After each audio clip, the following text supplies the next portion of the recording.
Welcome back, everyone. I hope you are all doing well. Today I will be featuring some of the best comments from the past few days. Thank you all for your continued support.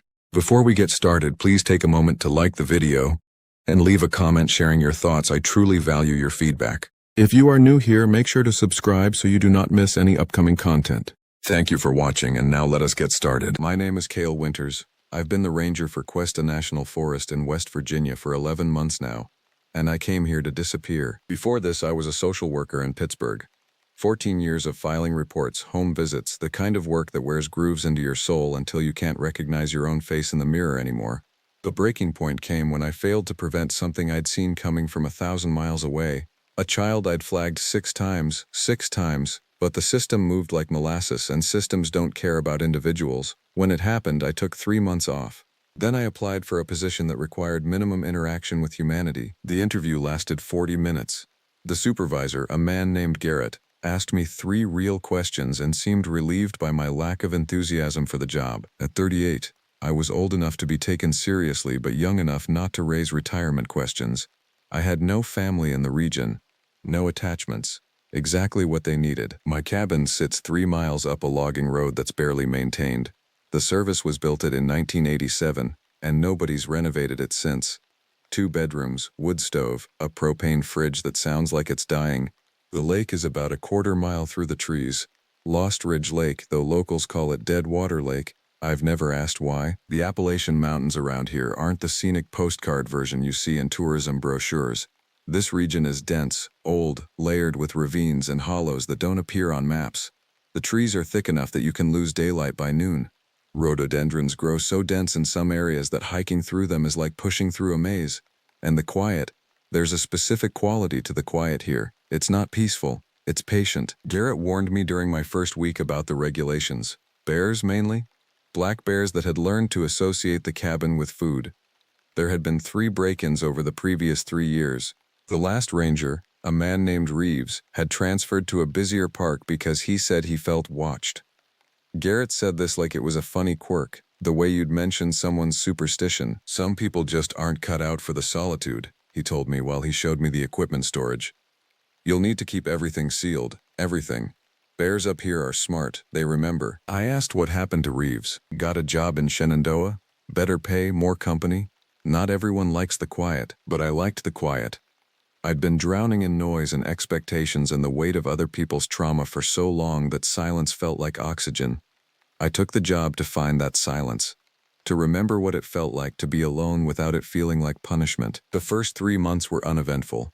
Routine patrols, marked trails, checked permits. I documented the bear activity. I maintained the equipment. I read books by lamplight and slept without hearing sirens. It was exactly what I needed. Then I started noticing the deer. There's a particular herd of white-tailed deer that grazes the meadow near the eastern ridge. I see them on my morning walks, usually in groups of 4 to 6. They're wary but not aggressive, the way wild deer should be. Except by month 4, their behavior changed. It started small. I was walking the northern trail in late afternoon. The light had that golden quality that makes the forest look painterly, almost unreal. I spotted 3 of them standing in the clearing ahead. Nothing remarkable, but as I watched, one of them turned toward me completely. Not the way a deer should turn. The motion was too deliberate, too fluid. Its head rotated on its neck in a way that didn't match the rigid skeletal structure a deer should have.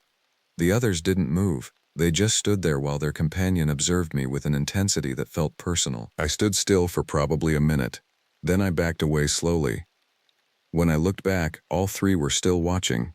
Their eyes reflected the dying light in a way that seemed to hold it too long, like the reflection lingered after it should have dissipated. I didn't mention this to anyone. It sounded insane. Deer aren't observant. They're prey animals with tiny brains optimized for detecting predators, not for making deliberate choices about watching humans. But they kept doing it. By the second week of autumn, I'd seen the behavior at least a dozen times. Always the same sequence. I'd spot a deer or small group.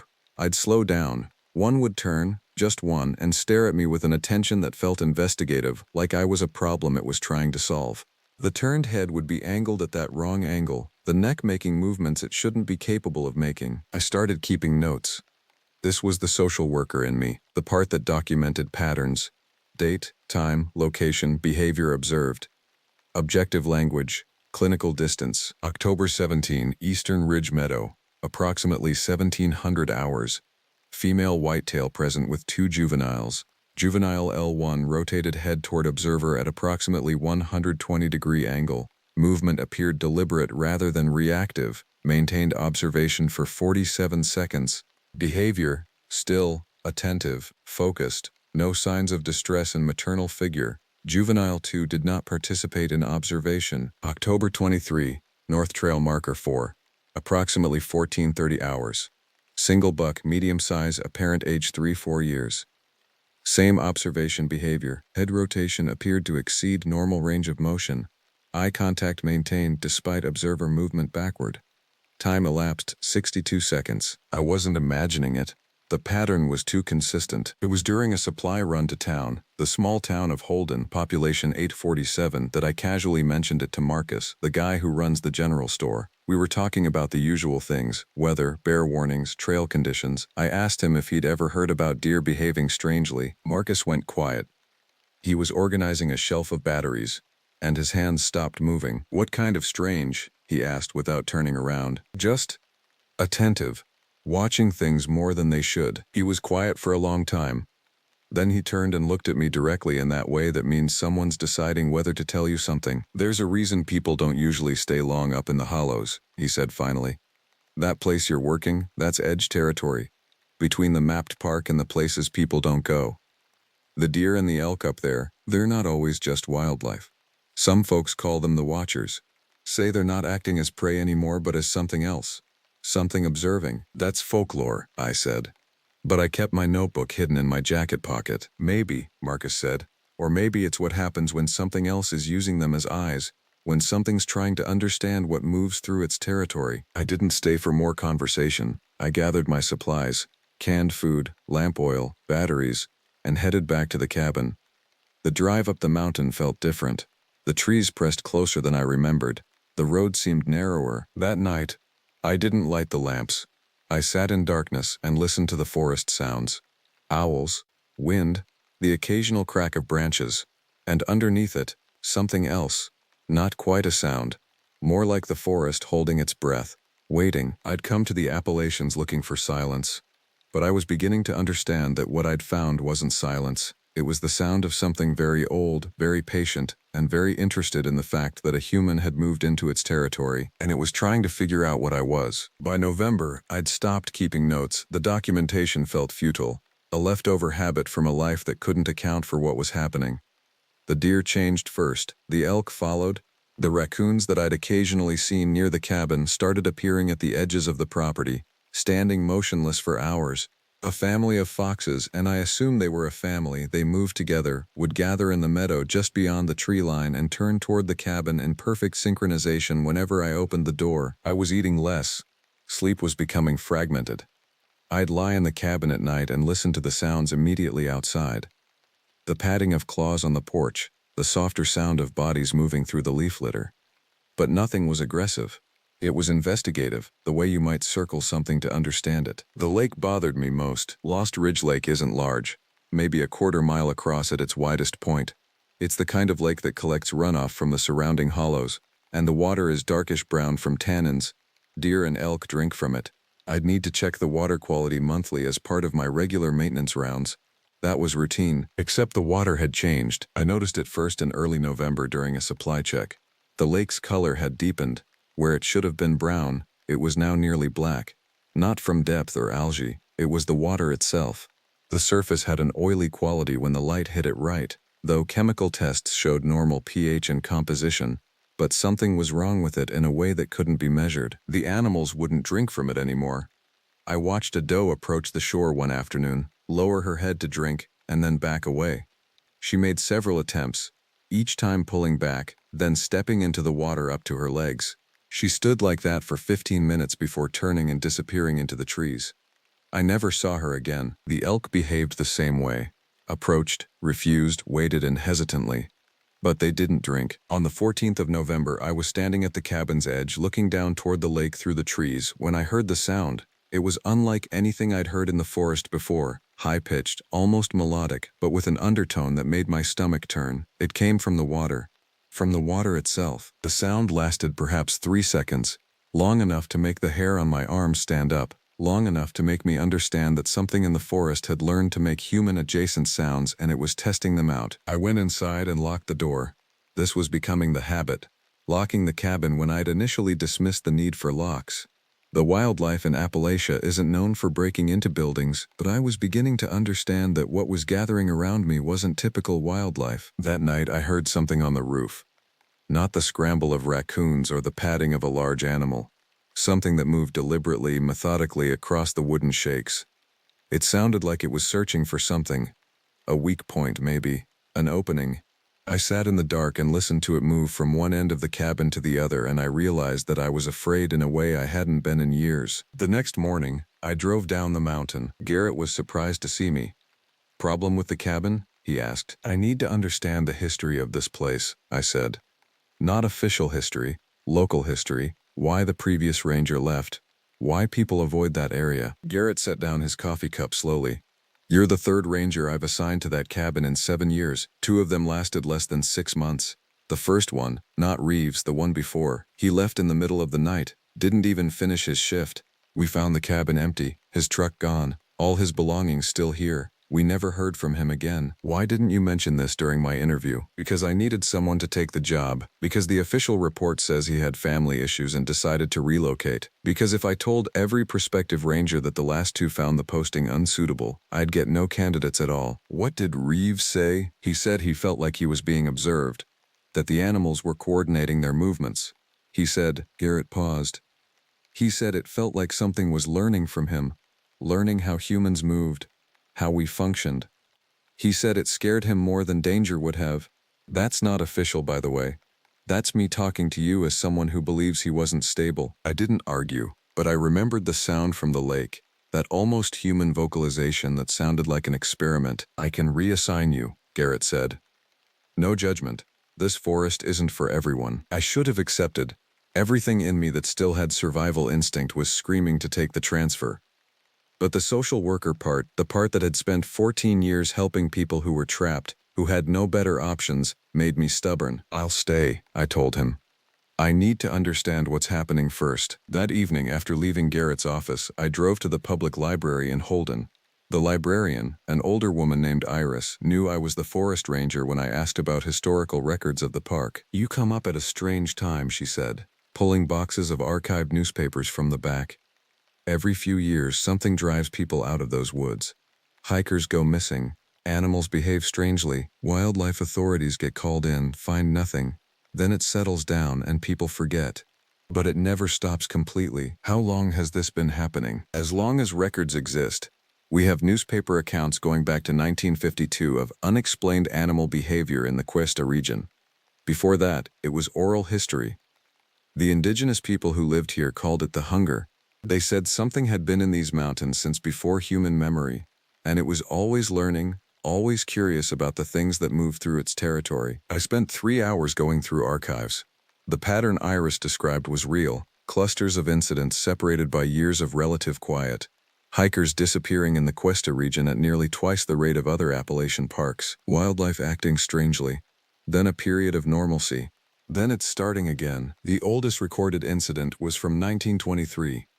A ranger named August Pettigrew filed a report that he heard multiple voices calling from the forest at night, some of which resembled human voices imperfectly rendered. The sound of someone attempting to imitate human speech without understanding its structure. That report had been followed by Pettigrew's transfer request, approved within a week. I drove back up the mountain in the dark. The cabin seemed smaller when I arrived, the porch light inadequate against the wall of darkness beyond. I locked the doors, checked the windows, and waited for the sounds that had become routine. They came around midnight. Movement on the roof. Sounds from the porch. And then, from somewhere near the lake, that vocalization again. But this time it was different. This time it sounded like it was calling, and something nearby was answering. December came early that year. The first real snow fell in the 3rd week of the month, and it changed everything. I'd been surviving in a state of managed fear for weeks. Staying alert, checking locks, maintaining distance from the water. I wasn't sleeping well. I'd stopped going into town because I was afraid of what I might bring back in conversation, afraid that talking about it would make it more real, more focused, but the snow changed the equation. The tracks appeared 2 days after the first snowfall. They were in the clearing near the cabin, and they weren't any animal I could identify. The impression was roughly canine, but the size was wrong. The stride was too long. The depth suggested significant weight, more than any wolf. And the pattern of how they'd circled the cabin, came up to the windows, tested the walls, indicated a level of reconnaissance that was methodical and unhurried. I followed them into the trees. This was stupid. I knew it was stupid. But I needed to understand what was happening, not just experience it as a series of unexplained phenomena. I needed to feel like I had agency in my own situation. The tracks led northeast, toward the rougher terrain. I followed them for probably 2 miles, moving slowly, watching for other signs. Broken branches at specific heights that seemed to mark a path. Disturbed ground that suggested the thing had stopped frequently to investigate something. Then I found the deer. It was hung from a branch about 7 feet up, its body twisted at an angle that seemed almost deliberate. The positioning looked like someone or something had wanted it displayed, wanted it found. The carcass was fresh enough that it hadn't begun to decompose, but old enough that insects had already begun their work. The eyes were gone, carefully removed, not torn away. The throat was opened in a single clean line. I had training in animal behavior. I'd taken 2 years of biology courses. Nothing I knew explained the presentation of this carcass. This wasn't how predators fed. This was dissection. This was study. I turned and walked back toward the cabin without looking back, without waiting to see if anything was watching. By the time I reached the property, my hands were shaking too badly to hold a coffee cup. That night, I made a decision. If this thing could observe me, I could document it properly. I set up trail cameras around the clearing, 3 of them positioned to capture the lake, the porch, and the tree line. If whatever was happening here was real, I could get proof. The first night, the cameras recorded nothing but darkness and wind-blown snow. The second night, more of the same. The third night, the footage from the camera pointed at the tree line shows something moving between the trees. It's there in frame for only about 2 seconds, but it's unmistakably large. The body shape is quadrupedal but wrong. The proportions are off. Too much in the shoulders, the rear quarters too attenuated. And it's moving in a way that suggests deliberate knowledge of the camera. It turns its head toward the camera before moving out of frame. On the other footage, from the porch camera, I appear in the video, but I don't remember going outside. The timestamp shows 03:47 in the morning. I'm standing on the porch in my pajamas, staring into the darkness. I'm standing there for 18 minutes, and the entire time, I'm completely still. Not shivering, not moving, just staring. I have no memory of this. When I watched the footage, the only thought that filled my mind was that I'd been sleepwalking. But I don't sleepwalk. And standing motionless outside in below freezing temperatures without any apparent discomfort wasn't normal sleep behavior. I removed the trail cameras the next morning and threw them into the truck. Something was affecting my judgment, altering my perception of time, making me do things I didn't remember. The cabin was no longer safe, but the forest wasn't either. I had become a space where it could operate without opposition, where it could learn what it wanted to learn. That afternoon, I took the truck down the mountain to Holden and checked into a motel. Marcus was working when I came into the general store for supplies. "You look like something hunted you," he said. "What do you know about the hunger?" I asked. "About what actually happens to people?" Marcus was quiet for a moment. Then he walked me into the back storage room and closed the door. "My grandfather went to those woods when I was 10, he said, as a hunting trip. He said he'd been going to the same area for 30 years and the hunting was good. 3 days he was supposed to be gone. He came back in 2 hours, alone, and he wouldn't explain where his hunting partner was. Wouldn't go back for the body. Just said they should leave the body and leave that place and never come back. My father tried to get him to file a report. He refused. He said if anyone investigated, more people would go into those woods, and that was what it wanted." What happened to his partner? Nobody knows. Search teams went in, found nothing. The official story was that the guy got disoriented and wandered off. But my grandfather, he knew something about what happened that he never told anyone, and he never went back to those woods. "It's learning," I said, "from us. It's using animals as observation tools, and it's testing human behavior. The deer, the elk, the sounds, it's trying to understand what we are." "Then you're already part of its study," Marcus said. "And if it's learned what it needs, it's going to move on to the next stage." I didn't ask him what he meant by next stage. I didn't want to hear the answer. I stayed in the motel for 3 days. I called Garrett and said I needed to report wildlife incidents that required investigation. He said he'd send someone in after Christmas. I convinced him it could wait that long. I said the animals had probably moved on. I was lying. I didn't know if they'd moved on. What I knew was that I needed to understand this without professional interference, without the response protocols that would bring more people into the forest. On the 4th day, I drove back up the mountain. The cabin was exactly as I'd left it. The snow had covered my tracks. Nothing appeared disturbed, but inside I could feel the presence, not like a ghost or some supernatural intrusion, but like something had been inside my space, had examined my belongings, had studied the way I lived. My books had been handled. Bookmark positions were different. The kitchen had been gone through. My food stores were undisturbed, but the order was wrong. It was as if something had wanted to understand my eating habits, the patterns of human consumption. The journals I'd kept were missing, all of them. Every notebook where I'd documented the behavior, the sightings, the escalation, gone. And I understood, with the clarity of absolute certainty, that something had wanted those records, that it had understood what documentation was and had valued it. That's when I truly became afraid. Fear of the unknown is manageable, but fear of something that isn't just intelligent but is evolving its intelligence in real time, that's a different category entirely. I made coffee and sat at the cabin table and tried to think. The previous rangers had left. Reeves, Pettigrew, and whoever came before them. They'd recognized the threat and had removed themselves, but they'd left without understanding the full scope of what they were dealing with. And according to Marcus, that was a failure. That was what the hunger wanted. For people to run, to leave the space clear for it to continue its work. I considered driving down the mountain again, just leaving, but I knew that wouldn't solve anything. This thing was tied to the park, tied to the forest. It had been here for decades, probably centuries. It wasn't going anywhere, but it was waiting for something. The way behavior had escalated, the presentation of the deer carcass, the footage of me sleepwalking. These were signs that whatever was happening was reaching a culmination. That night I sat in the dark with no lights burning. The cold was significant, but I needed to see what came. I needed to wait and observe. After 14 years of being the observer in other people's crises, I understood that sometimes you have to stop moving and let the situation come to you. They came at midnight. The sound was the first thing I registered. The vocalization from the lake, but this time it wasn't alone. Multiple voices, if they could be called voices. Some of them were clearly animal sounds, elk bugles, wolf howls, but others were human adjacent. Speech-like noises that almost formed words but didn't quite connect. It was like hearing someone try to speak a language they didn't understand, getting the rhythm right but the content wrong. The animals appeared moments later. I watched from the dark window as they emerged into the clearing.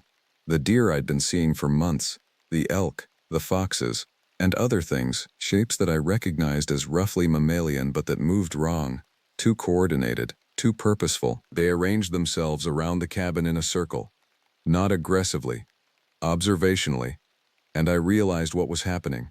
This was a gathering, a convocation. They were demonstrating something to me. In the center of the circle, where the clearing was widest, shapes began to move. I couldn't process what I was seeing at first. Then my mind caught up. They were bodies, human bodies. 5 of them positioned in the snow, arranged carefully. Some were partially decomposed, some were fresher, and the animals, the hunger's animals, were circling them, not eating them, but marking them, demonstrating them. These were the missing hikers, the ones who disappeared in this forest over the years, the ones that search teams never found, and something had been keeping them here all along, had been displaying them like exhibits. I recognized one of them. I'd seen his photograph in the newspaper archives at the library. Marcus Rodriguez, missing since 1998, a hiker from Pittsburgh. The case had never been solved, and that's when I understood what the hunger was telling me. It had been watching humans in this forest for decades. It had been collecting them, studying them, and it had been perfecting something, learning how to catch them, how to kill them, how to preserve them. The animals turned as one toward the cabin window where I stood. Every eye in the circle focused on my face in the darkness, and I felt it, the sensation of being seen completely, of being understood. Then one of the deer stepped forward and into the circle of bodies, and the other animals began to move in toward it, slowly, deliberately. They weren't attacking, it was something else. A demonstration, a teaching. They were showing me the next stage. They were showing me what happened when curiosity was satisfied. The animals dispersed as dawn approached. I watched them leave one by one, melting back into the forest with the systematicity of a coordinated group. By first light, the clearing was empty. The bodies were gone. The snow had been disturbed enough that the wind would erase most evidence within a day or two. I didn't leave the cabin that day. I sat with the realization of what I'd been chosen to witness, because that's what had happened. I'd been selected from all the rangers, all the people who moved through these woods, to be the observer of this cycle, and I'd been allowed to live long enough to understand it. The question that burned in my mind was why. Marcus had said something in the storage room that stuck with me. If investigators came, if the cycle was exposed, more people would come to these woods. The hunger didn't want exposure, it wanted to continue its learning uninterrupted, so it had shown me the truth not to threaten me, but to communicate with me, to offer me a choice. I could report what I'd seen, could get authorities involved, could expose the situation. This would bring scrutiny, investigation, rangers and law enforcement to the forest. And in response, the hunger would do what it did when threatened. It would go deeper, move further into places where people couldn't easily go, and it would become more efficient at what it did. Or I could stay. I could keep quiet. I could accept my role as the witness, the observer, the keeper of knowledge about what moved through these mountains. I could be the barrier between the hunger and wider exposure, and in exchange I could survive. It was a devil's bargain, the kind of thing that sounds insane when you articulate it. But it also made perfect sense in a way that nothing else did. I thought about Reeves and Pettigrew and all the rangers before them. They'd sensed the threat and had run, and the threat had continued regardless. The bodies in the snow had been there for decades. The hunger had been patient. It would wait for the next investigator, the next ranger, the next person it could study, unless there was someone who understood it, who could observe it without fear, who could keep it contained through the simple act of bearing witness. On the second day, I drove down the mountain and met with Garrett. The situation at the cabin is resolved, I told him. The wildlife has moved on. We had a migration pattern that was unusual, but it's completed its cycle. The animals were likely following a food source or responding to seasonal environmental changes. I've documented it in reports, and I don't anticipate further issues. So you want to stay? Garrett asked, and I could see the surprise in his face. I've gotten used to the solitude, I said, and I think I'm beginning to understand the ecosystem in that region. I'd like to continue monitoring it. He didn't push. Garrett was the type of administrator who was relieved when problems resolved themselves. I returned to the cabin. The winter deepened. Snow piled in drifts against the walls. The lake froze solid, its surface dark even beneath the ice. And the animals continued their routines. The hunger continued its work, and I continued my observations. I don't maintain a journal anymore. There's no point in documenting what I've decided to keep secret. But I maintain the rangers' logs, the official records of weather patterns, trail conditions, wildlife observations that are submitted to the Park Service. They contain enough truth to be credible.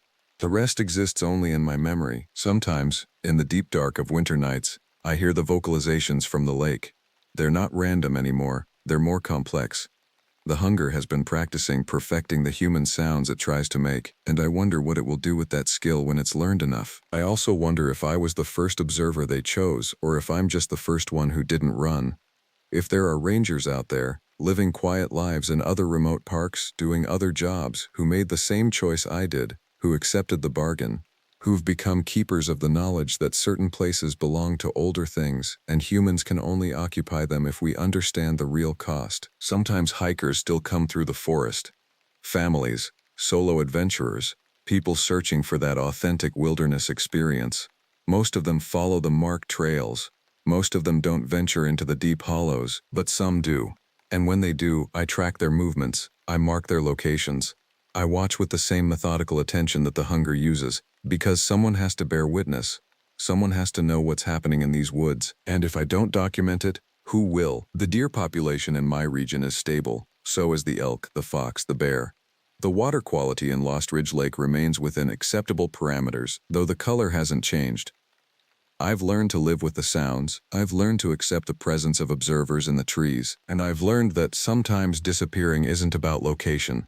Sometimes it's about becoming so quiet, so still, so aware of your own nature that you cease to be a threat to the things around you. I came to the Appalachian Mountains looking for silence. I found something far more complex. Something that watches in the darkness. Something that learns. Something that has been patient for so long that it can afford to take its time with the people it encounters. And me? I remain in my cabin. I perform my duties. I keep my silence, because I finally understand what Pettigrew and Reeves never quite grasped. The only way to survive something that's learning is to become part of the landscape yourself. To be so integrated with the forest that you're indistinguishable from it, to become essentially another pair of eyes in the dark, watching, waiting, learning what comes next. My name is Cale Ashdown, and I accepted a position as ranger for the Appalachian Forest Service precisely because I wanted to disappear from the world. Not in a dramatic sense. I wasn't running from anything criminal or shameful. I simply needed distance from the noise of civilization, from the relentless hum of people demanding pieces of my attention I no longer wanted to give. The job posting appeared in late August, and I applied within an hour. Remote. Solitary.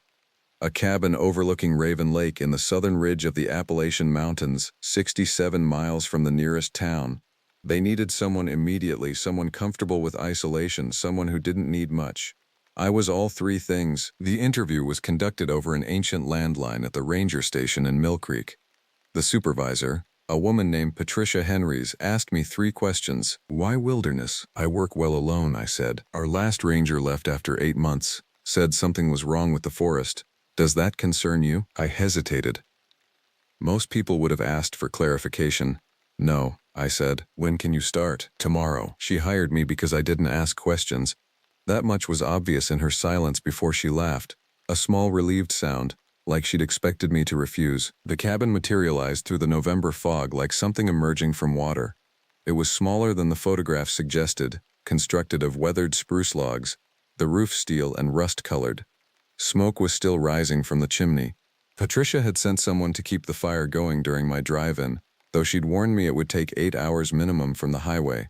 It took 11. The road itself was the first indication that I'd crossed into somewhere the world had largely forgotten.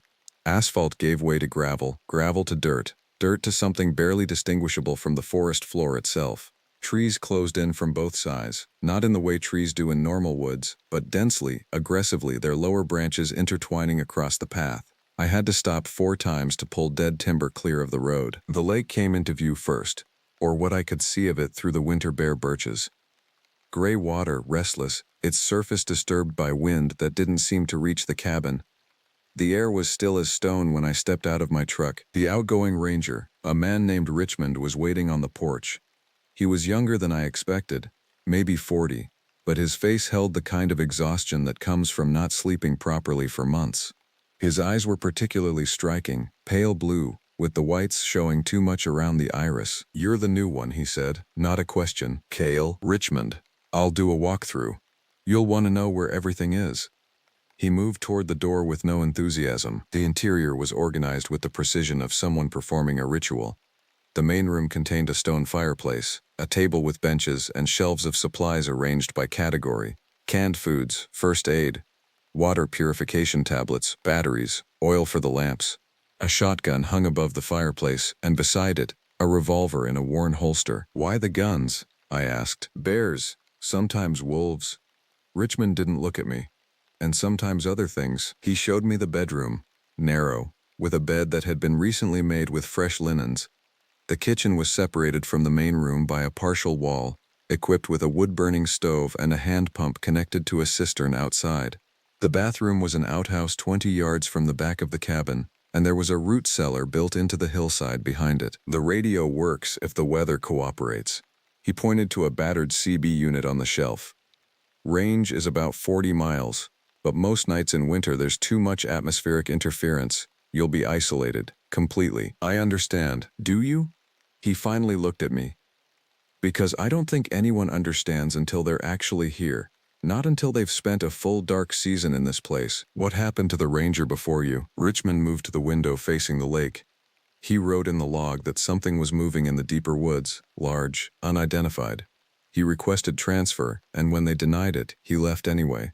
Walked out during the spring thaw. They found his truck at the base of the mountain 2 weeks later, doors open, no sign of him. Where's the log? He gestured to a heavy ledger on the shelf.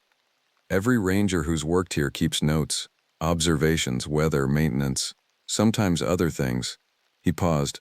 Read them if you want to understand what you're dealing with. And what am I dealing with? Richmond picked up his jacket from the back of a chair. That's what I left without answering. It's probably better that way. Whatever you expect will be less frightening than the reality. He moved toward the door.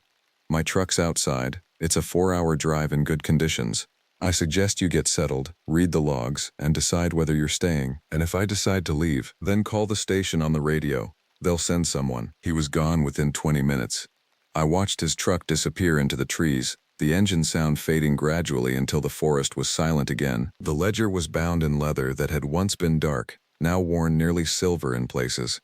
I opened it carefully. The earliest entries were dated 1982, written in a precise military hand. October 15th. Cabin intact. Supplies adequate.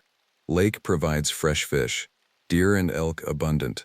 No signs of human activity within a 30-mile radius. The handwriting changed over the pages. New rangers, new eras. But a pattern emerged around 1998, November. Sounds at night. Large animal, possibly moose. Makes vocalizations unlike anything I've encountered. Not threatening, but unsettling. Moving along the ridge. December. The sounds continue. More frequent. I hear them even during daylight hours. The forest goes silent beforehand. Birds, insects, all of it stops. Then the sounds begin. A voice, almost, calling. December 28th. I've decided to leave. The vocalizations have changed. They're mimicking human speech. Not clearly, but the cadence is there. The inflection. I've heard my own name called from the woods. I'm hearing things that cannot be explained by any known animal on this continent. The last entry in this ranger's handwriting was dated December 30th, 1998. Final note. I'm departing tomorrow. Before I do, I want to document what I believe is occurring in these woods. The thing moving through the forest, the one making these sounds, it is not a bear or a moose or any animal I can identify. It is something that hunts, it is something that studies us, and it is intelligent enough to be aware of our intelligence, which makes it all the more dangerous. I kept reading. The pattern repeated across decades. A ranger would arrive, keep normal observations for weeks or months, then begin noting disturbances, sounds, animals behaving strangely, the sensation of being observed, and then, increasingly erratic entries until departure or, in 2 documented cases, a mysterious absence. By the time I finished reading, the sun had set completely. The cabin was dark except for the fireplace, and the shadows cast by the flames seemed to move independently of the fire's actual flickering. I forced myself to eat a can of beans heated on the wood stove. I made coffee. I cleaned the shotgun, more from nervousness than necessity. The ritual was soothing, the careful separation of parts, the thin oil on the cloth, the slide of metal back into place. At 11 p.m., I went to bed. The sounds began around 3 a.m. They came from the direction of the lake. Low and resonant, not quite howling but containing elements that reminded me of wolves, bears, wind through caverns. I lay in the darkness, my heart moving with mechanical precision, and listened. The sounds did not repeat in a pattern. They would start, shift, change direction, stop, then start again from a different location. By the time gray light began filtering through the window, I hadn't slept more than minutes. The first 2 weeks established a routine designed to combat fear through exhaustion and purpose. I repaired the path to the outhouse. I reinforced the window shutters. I inventoried every supply and documented maintenance needs in the ledger, careful to keep my entries clinical and professional. I told myself this was normal work, that I was doing what I was hired to do. The sounds continued nightly. I learned to predict them. They always began in the dead hour between 2 and 3 a.m. Always came from the direction of the deeper forest to the northeast, away from the lake. Sometimes they resembled animal calls. Sometimes they sounded like wind through natural rock formations. And sometimes, most unsettlingly, they contained what seemed like intentional variations in pitch, like something testing sounds, exploring them. On the 15th day, the snow came early. 2 feet fell in a single night, and when I woke, the world was transformed.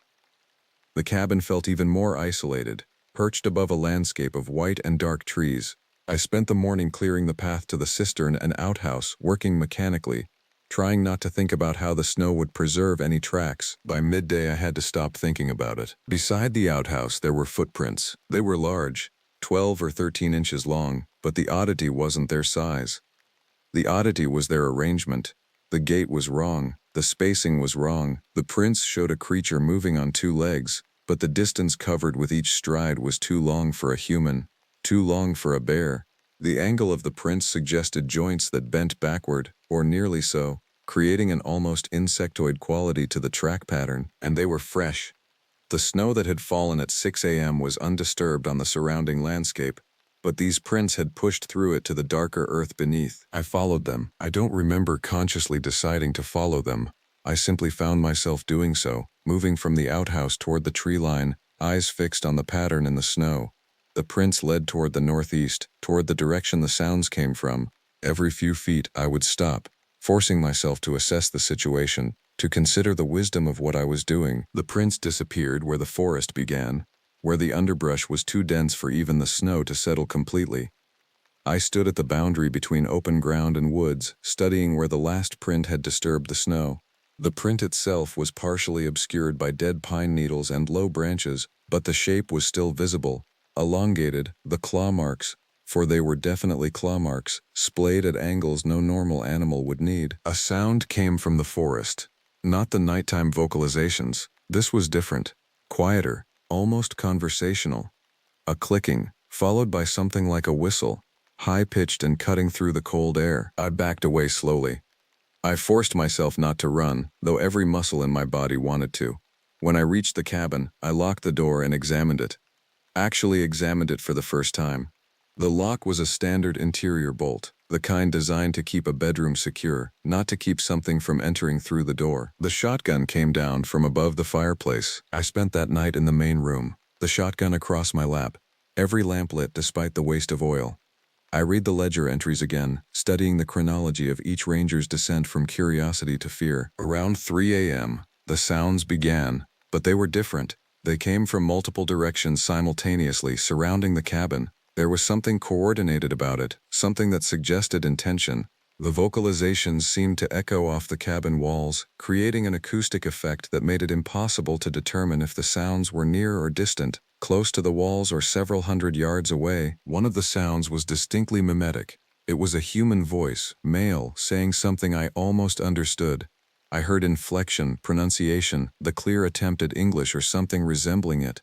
But the words were slurred, the structure wrong, like listening to someone speak through layers of fabric or water. By dawn, I had made a decision. I would stay through the winter. I would keep records. I would attempt to document exactly what was occupying these woods, and I would do so methodically, scientifically, without allowing fear to drive me toward irrational conclusions. This decision lasted approximately 5 days. The tracks multiplied.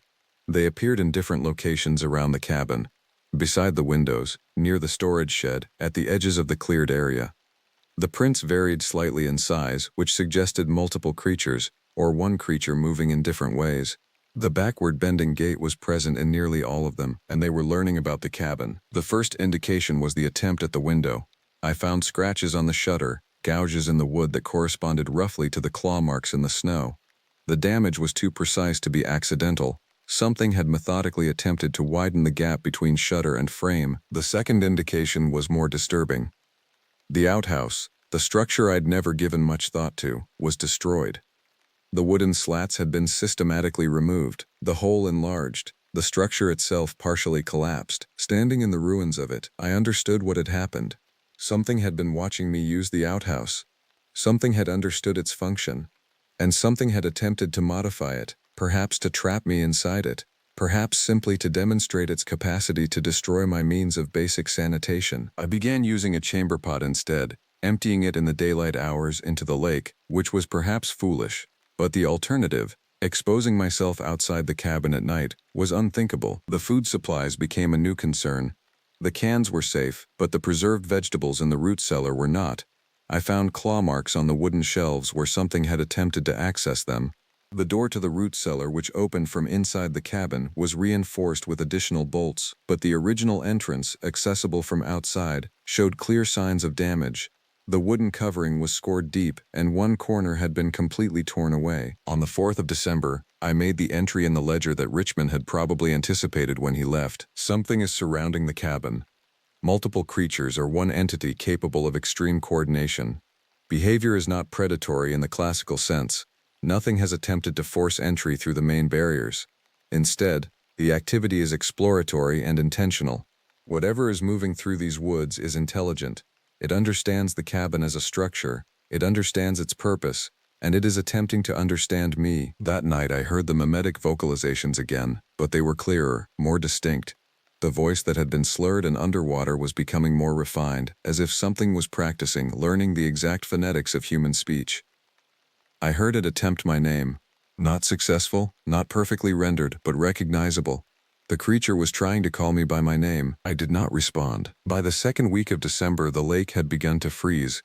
Thin sheets of ice formed along the edges, thickening each night, accumulating through the day despite the cold not being extreme enough to accelerate the process dramatically. I noted this in the ledger and tried not to think about what it meant for my water supply when the well froze. More importantly, I noticed something else happening at the lake's edge. The tracks led down to the ice. Hundreds of them, perhaps thousands. All the backward-bending gait. All the same approximate size. They converged at a single point on the frozen surface, and from there, they led back to the woods. The pattern repeated every few days, as if something was gathering at a specific location on the lake, then dispersing back into the forest. On December 14th, I decided to investigate. This was a mistake, the kind of mistake that horror narratives are built around, and I was aware even as I made it that I was crossing a threshold from defensive survival into active curiosity. But curiosity, I was learning, was not something that could be suppressed. The need to understand what was happening in these woods was becoming as strong as hunger or thirst. I didn't bring the shotgun. I brought a knife, a flashlight, and the radio on my belt. Though radio contact with the outside world had become increasingly unreliable, instead I got static white noise that seemed to contain patterns if I listened to it long enough. Once I thought I heard a human voice beneath the static, calling my name. I turned the radio off after that. The ice felt stable under my feet, though it made sounds as I walked. Little cracking noises, subtle groans of expansion and contraction. The December light was thin and blue, the sun already sinking toward the horizon despite it being only 2 p.m. I had maybe an hour before darkness became complete. The convergence point was on the open ice, 50 yards from shore. There was nothing remarkable about it. No hole, no discoloration, no visible reason why creatures would gather there. But the tracks made it clear. They approached from all directions, created a kind of spiral pattern, and then dispersed again, heading back toward the forest as if whatever gathering had occurred was finished. I stood at the center of this spiral and tried to understand the pattern. The mathematics of it was strange. The spacing between spiral rings suggested an intelligence creating a design, not an animal movement pattern. And the age of the tracks varied. Some were hours old, the snow showing clear definition. Others were days old, the impression softened by time and temperature. A sound came from beneath the ice. It wasn't loud, but it was unmistakable, a low percussion, like something solid striking the underside of the frozen surface. I moved backward immediately, my instinct screaming at me to return to shore, but as I did, the sound moved with me, following my steps. Another strike from below, another. Then the striking pattern changed. It became rhythmic, deliberate, a sequence that repeated, shifted, varied, repeated again. It was communication, or communication's shadow, the attempt to create a pattern, to establish a sequence that carried meaning. I ran. The ice held, but barely. Behind me, I heard cracking sounds, not from where I was running, but from other locations on the lake. Multiple points fracturing. I reached the shore and didn't stop, didn't look back until I was in the cabin with the door bolted and every shutter secured. The sounds began early that night, before true darkness. They came from the lake direction, a chorus of vocalizations that echoed across the frozen water and into the mountains. The voices were more human than ever before, less like animals, less like wind. I heard distinct words. Come. Water. Ice. Deep. The inflection was beginning to match human speech patterns, and underneath the voices, that percussion sound, that striking from beneath the ice, continuing its rhythmic patterns until well after midnight. I made an entry in the ledger. The creatures appear to be learning language. The mimicry has evolved from simple phonetic reproduction to recognizable words. They are intelligent, they are studying human speech, and they appear to be centered on the lake rather than the deep forest. This changes the assessment of threat level, but I didn't actually believe that. The threat level had not changed. It had always been extreme. I was just beginning to understand the nature of the threat. The change came on December 22nd. I had been in the cabin for 53 days. The snow was now over 3 feet deep in drifts. the world outside reduced to white, gray, and black. The radio, which I'd been attempting to use every 3 days, had stopped producing even static. It simply emitted a steady, high-pitched whine when activated. Like something was actively blocking the frequency. The vocalizations outside stopped completely. For the first time in over a month, the night was silent. The absence of sound was somehow more terrifying than the presence of it had been. I lay in the dark, shotgun loaded and beside the bed, listening to nothing, listening for nothing. Understanding that the silence itself was a message. In the morning, I found it. On the frozen lake, something had been constructed. It was roughly humanoid in shape, approximately 8 feet tall, made of ice and snow, but with internal structures that suggested layers of meaning.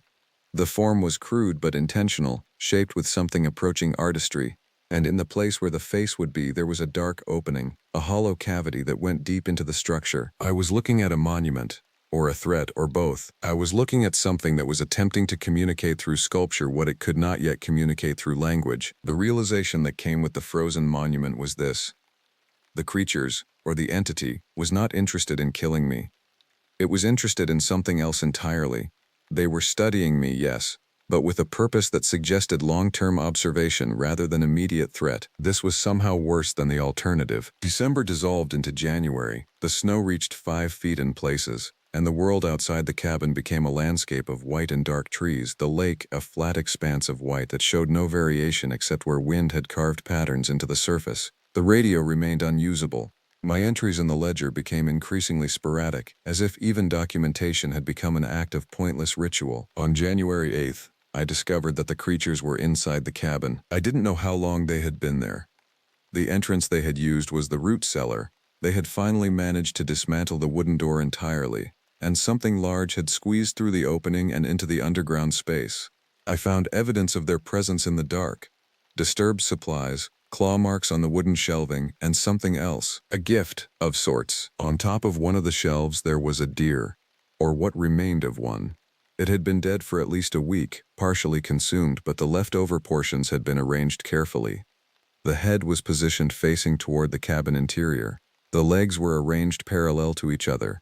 The organs had been removed and placed in a distinct pattern beside the corpse, and beside the arrangement there was a symbol scratched into the wooden shelf. A circle with a vertical line through it, repeated 3 times. The creature had been in my cabin, inside the space I had thought was secure. I sealed the root cellar entrance as best I could using every piece of wood I had, reinforcing the door until it was a solid barrier. But I knew the gesture was meaningless. If something could move through an opening once, it could do so again. The cabin was not safe. It had never been safe. It was simply a place I had labeled as safe because I had no alternative. That night, standing in front of the fireplace, I made a decision. I would hike out. Difficult as the winter conditions were, staying in the cabin was now impossible. The creatures had demonstrated that they could access the interior space. The next indication of their presence might not be a dead deer. It might be something else. I packed supplies. Warm clothes, the shotgun, ammunition, a knife, a compass. The radio that didn't work. I picked a direction, northeast, away from the cabin, toward higher elevation, and the hope that the more remote mountains might somehow be less inhabited by whatever was living in these forests. I left at dawn. The snow was too deep for normal walking. I made progress in increments of 100 yards, stopping frequently to assess direction and breathe in the thin, cold air. The forest was silent again, that pervasive silence that had returned on December 23rd. No birds. No animal sounds at all. Just the crunch of my footsteps and my own breathing. By noon, I was disoriented. The compass worked, but the landscape had become monotonous. Trees, snow, no distinguishing landmarks. I had not marked the cabin's location carefully enough before departing. The direction I had been heading no longer felt correct, but I could not determine why. The compass was accurate, the sun was visible through the clouds, but something about my spatial awareness had gone wrong. That was when I heard my own voice calling from the woods ahead. It said my name, perfectly clearly. The inflection was mine, the pronunciation exact, but the source was ahead of me, deeper into the forest, and I had not called out. I stopped and stood very still. Another voice came from my left, a different version of my own voice, slightly younger, with a different accent, also calling my name, and then from behind another version, and then another from the right. My own voice, repeated 4 times, creating a perfect square of sound around my location. The voices were calling to me but also to each other, creating a harmony. If something so wrong could be called harmony, I should have run. But running meant making a decision about which direction to move, and all directions suddenly seemed equally dangerous. So I stood in the center of those calling voices, my own voice, distorted through the bodies of creatures that had spent weeks studying my speech patterns, and I waited. The creatures did not approach. The voices continued, but they began to shift, becoming less like mine and more like something else. They were changing to new voices now, experimenting. I heard Richmond's voice, unmistakably his, calling from the forest. Then Patricia Henry's from the ranger station. Then voices I didn't recognize but that had the quality of being familiar, perhaps rangers from decades past, whose voices had been absorbed by these creatures, stored, kept as evidence of everything they had consumed. I ran then. I crashed through the snow-laden underbrush without regard for direction, just away from the voices, away from the impossible echo of my own existence repeated back at me by something that was not me.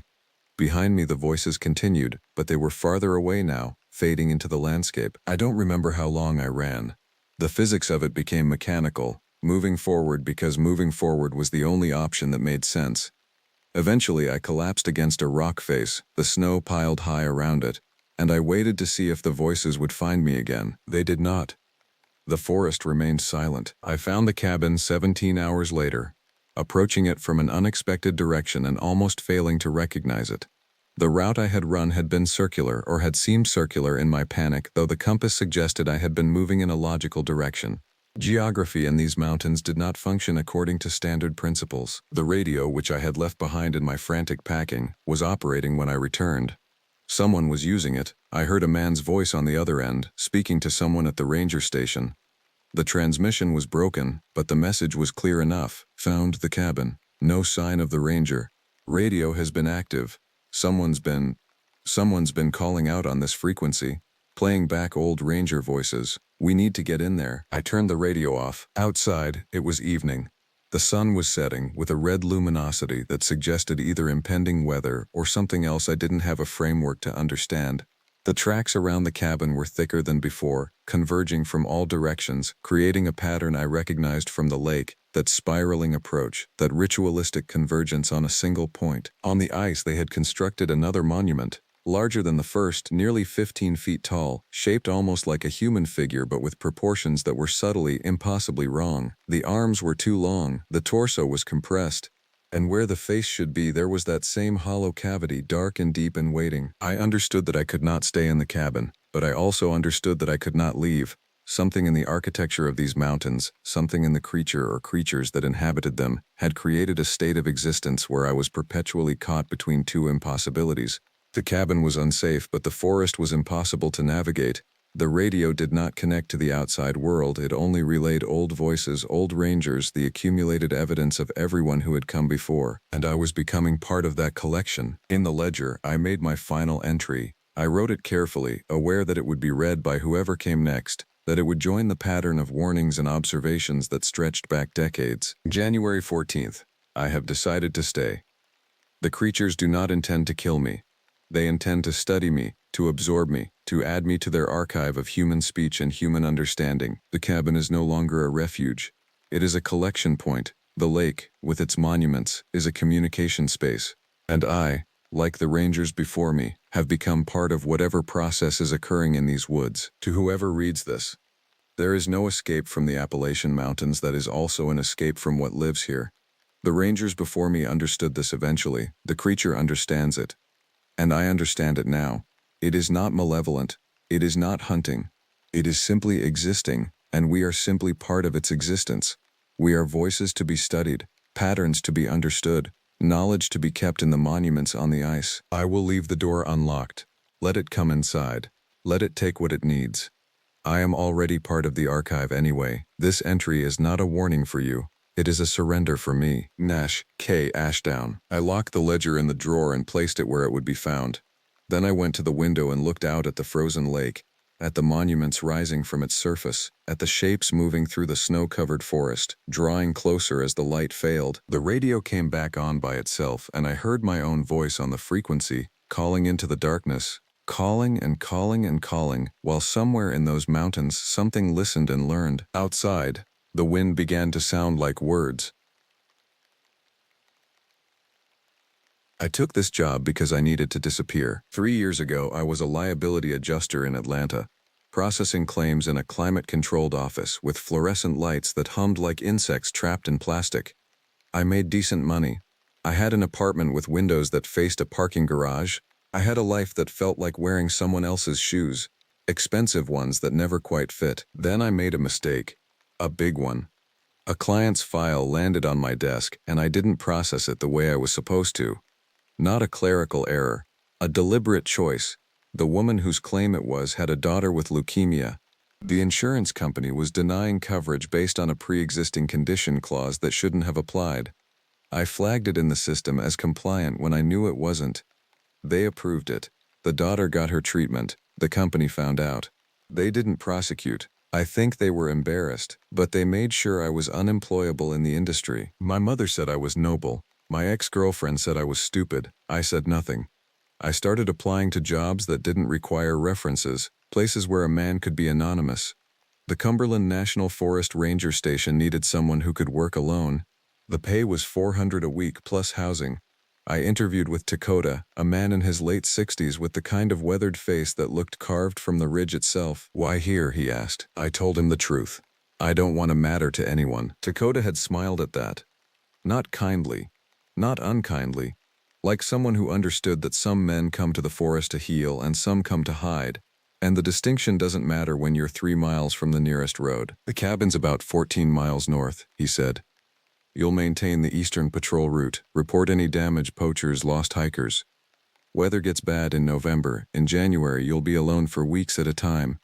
He leaned back in his chair. "The isolation isn't for everyone. It's for me," I told him. That was 2 years ago. The cabin sits on the eastern shore of Hemlock Lake, a reservoir built in the 1970s that somehow never became a tourist destination. The water is dark, almost black in certain lights, and stays that way even in summer. The surrounding forest is ancient, not old growth, but something that feels older. The trees are twisted, their growth patterns strange, like something in the soil makes them lean away from the water. I've learned the rhythms. Spring brings hikers and the occasional family trying to fish. Summer is quiet but crowded. Fall is my favorite. The tourists disappear, the trees burn gold and crimson, and the forest starts to breathe differently. Winter is when things change. I met the first lost hiker on a Thursday in late October, 2 weeks before this all started. His name was Marcus, mid-30s, from Knoxville, attempting a solo through hike of the Cumberland Trail without proper preparation. He was dehydrated and hypothermic despite the mild weather. I found him near Ridge Point, about 3 miles from the cabin, sitting with his back against a white oak and staring at his phone like it might suddenly develop a signal. "How long have you been out here?" I asked. "Since yesterday," he said. "I think. I left the trail because I thought the lake would be close. Figured I'd follow it out." That was a common mistake. The trail maps are deceptive. Water doesn't lead anywhere in these mountains. It gets trapped in the valleys and ravines, circling back on itself. I gave him water from my pack and walked him back to the cabin. He stayed 2 hours, regaining his color, drinking coffee. Before he left, he asked me something. "You ever see anything weird out here?" "Weird how?" I said. "My granddad used to tell stories about these mountains. Said there were things that lived deeper in the forest. Old things. He was from up near the Kentucky border. He said hunters would sometimes find animals that didn't make sense, like something had put them together wrong, missing parts, too many parts. He said you didn't go past certain markers at night." I'd heard versions of this story before. Every region has them. Appalachian folklore is thick with creatures, not monsters exactly, but things that don't fit the world as we know it.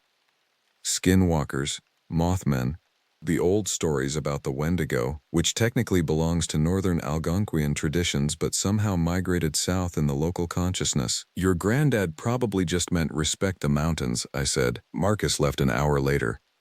I watched him disappear down the trail toward the main ranger station at Worthen, 8 miles south. I didn't think about him again until the next week. The second lost hiker was a woman named Carla, probably 50, from a retirement community in Virginia. She'd come with a church group for a day hike and separated from them near the lake's northern inlet. She was in good condition physically, just directionally confused. I walked her back myself. On the way, she asked me how long I'd lived here. 2 years, I said. "Don't you go crazy? Out here alone?" "Depends on your definition of crazy," I told her. She laughed nervously. "My daughter tried to convince me not to come on this trip. She said terrible things happen in these mountains. Some stories she read online about park rangers finding bodies that didn't make sense. Wounds that weren't consistent with anything natural. Tourist stories, I said. Every national park has them, sells books, but I remembered it.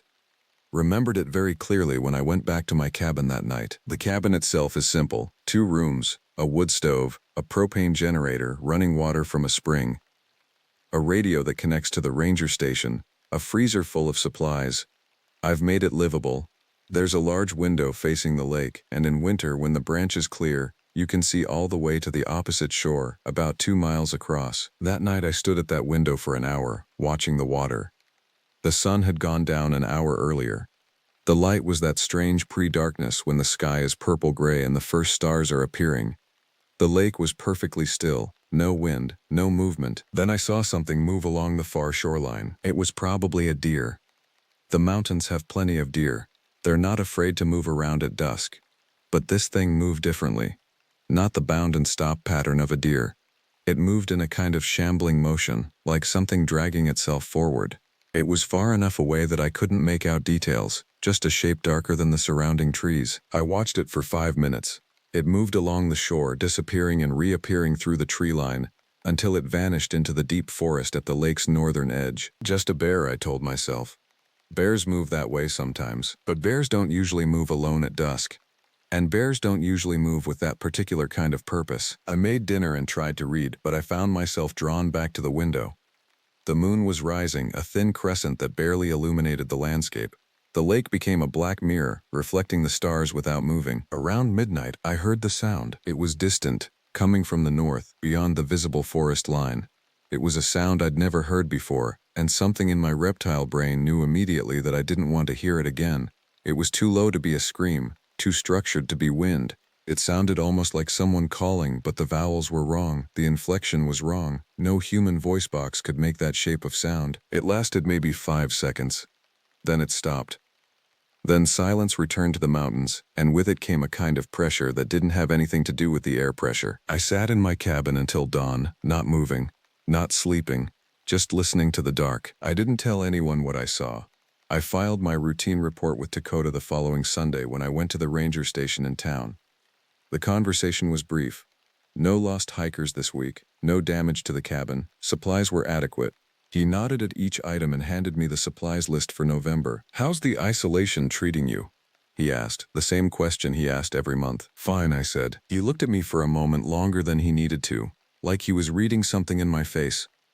"You know the mountains can do things to people's minds, make them see patterns that aren't there, make them hear things." "I know," I said, just checking. "Some rangers, they get out here and they start to feel like something's watching them, something's wrong. It's usually just the forest, it's a big place, anything can make noise." I nodded and left. But his words stuck. He hadn't asked me if I'd heard anything strange. He'd assumed I had, like lost hikers showing up and strange sounds were somehow connected.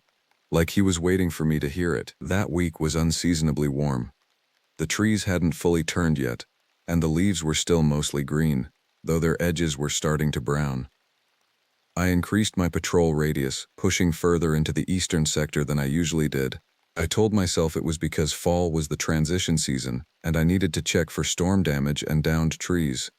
The truth was I was looking for something, some confirmation that what I saw was real. I found tracks on Wednesday. They were on the trail about 5 miles northeast of the cabin, in an area where the forest opens into a rocky meadow. The tracks were in the soft earth along the creek bed. I crouched beside them for a long time, not wanting to process what I was seeing. They looked almost human, almost. They were too large, maybe size 14 or 16. The heel was wider than a human heel. The stride was too long, 7 feet between prints easily. The toes weren't quite right either. Too many joints, or at least that's what the depth of the impression suggested.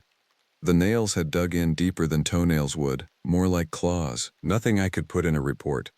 Dakota would ask for pictures, and when I showed them, he'd suggest they were bear prints or that rain had distorted the edges.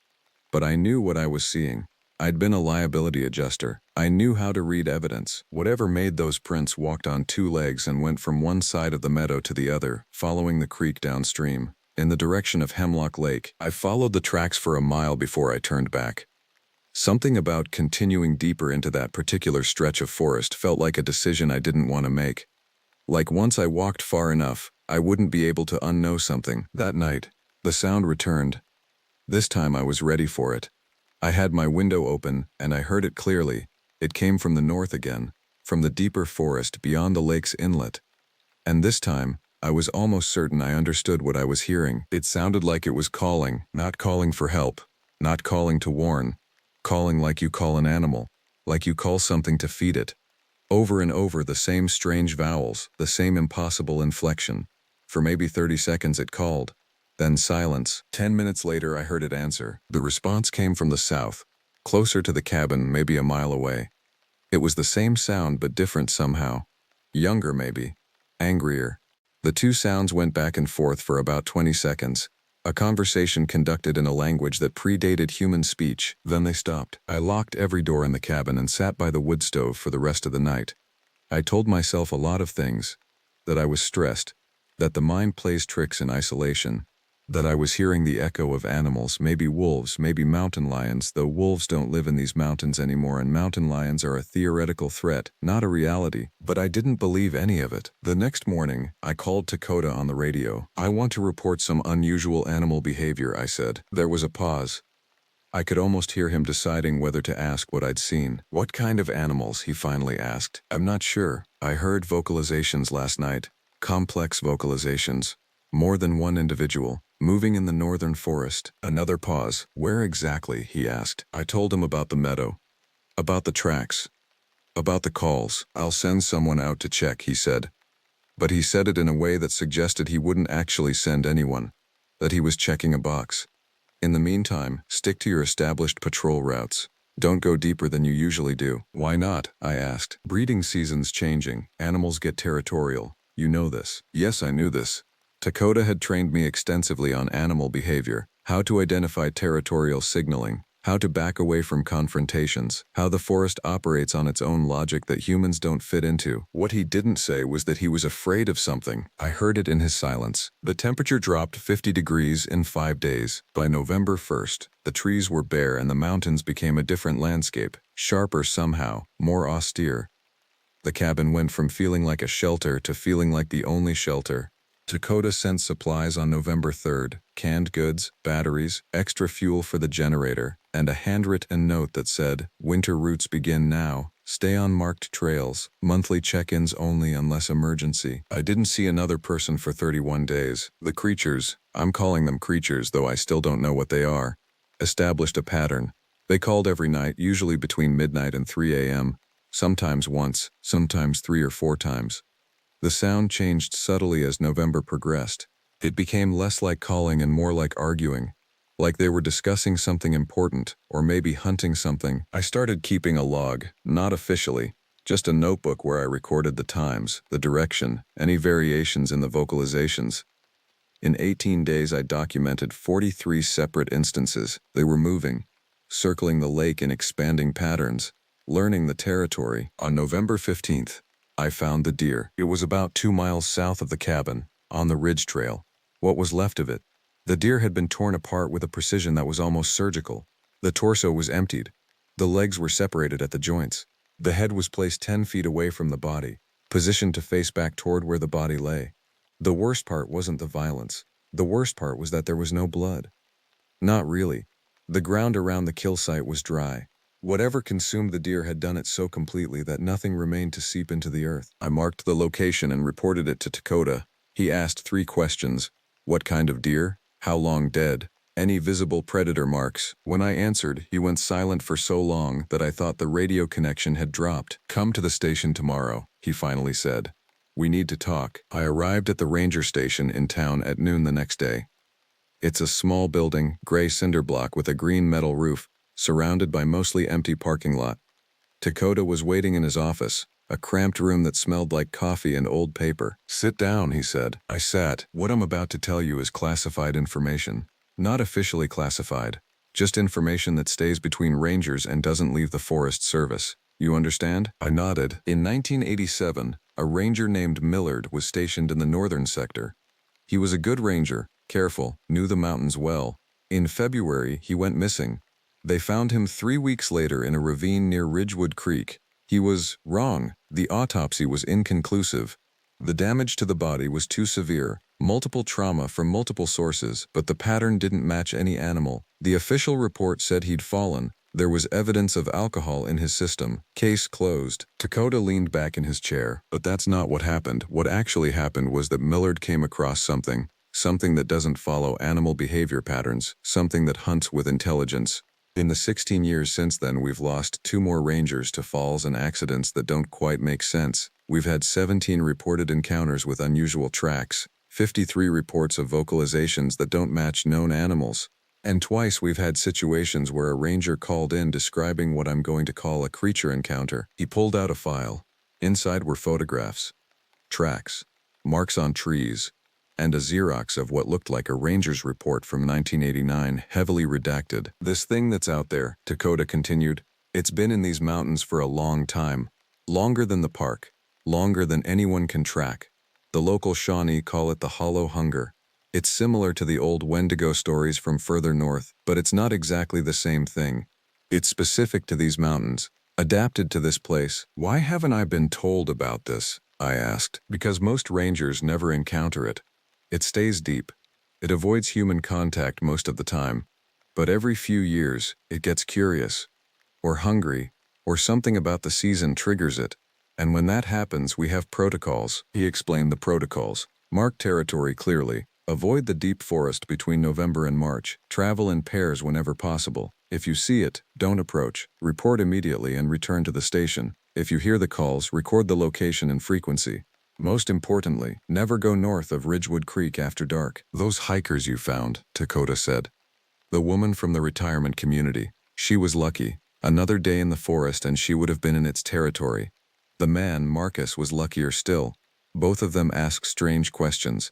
Both of them mentioned the creature concept. I'm wondering if they were trying to warn you. Warn me of what? I asked. That it's aware of you now. You've been out there for 2 years without incident because you respect the boundaries. You stay south. You come to town monthly. You don't push into the deep forest. But something about this fall is different. The tracks are closer to the cabin than they've ever been. The calls are more frequent. Either it's learned to be bolder, or something's changed with the season. Either way, I'm recommending you take a transfer. There's a position opening in Virginia, Shenandoah area, less isolated. I thought about that. About moving. About running again. I want to stay, I said. Dakota's expression didn't change, but something in his eyes shifted. Like disappointment. I was hoping you'd say that, not because I want you here, but because the rangers who run are the ones who get caught. It's like these things can sense fear that needs distance. He gave me the file to take back.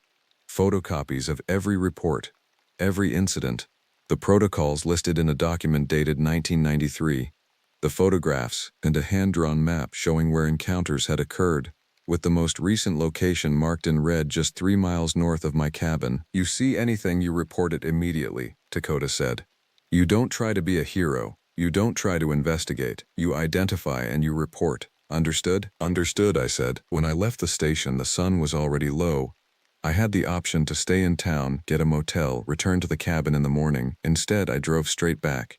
I needed to see the cabin. I needed to feel like I was in control of something. I arrived after dark.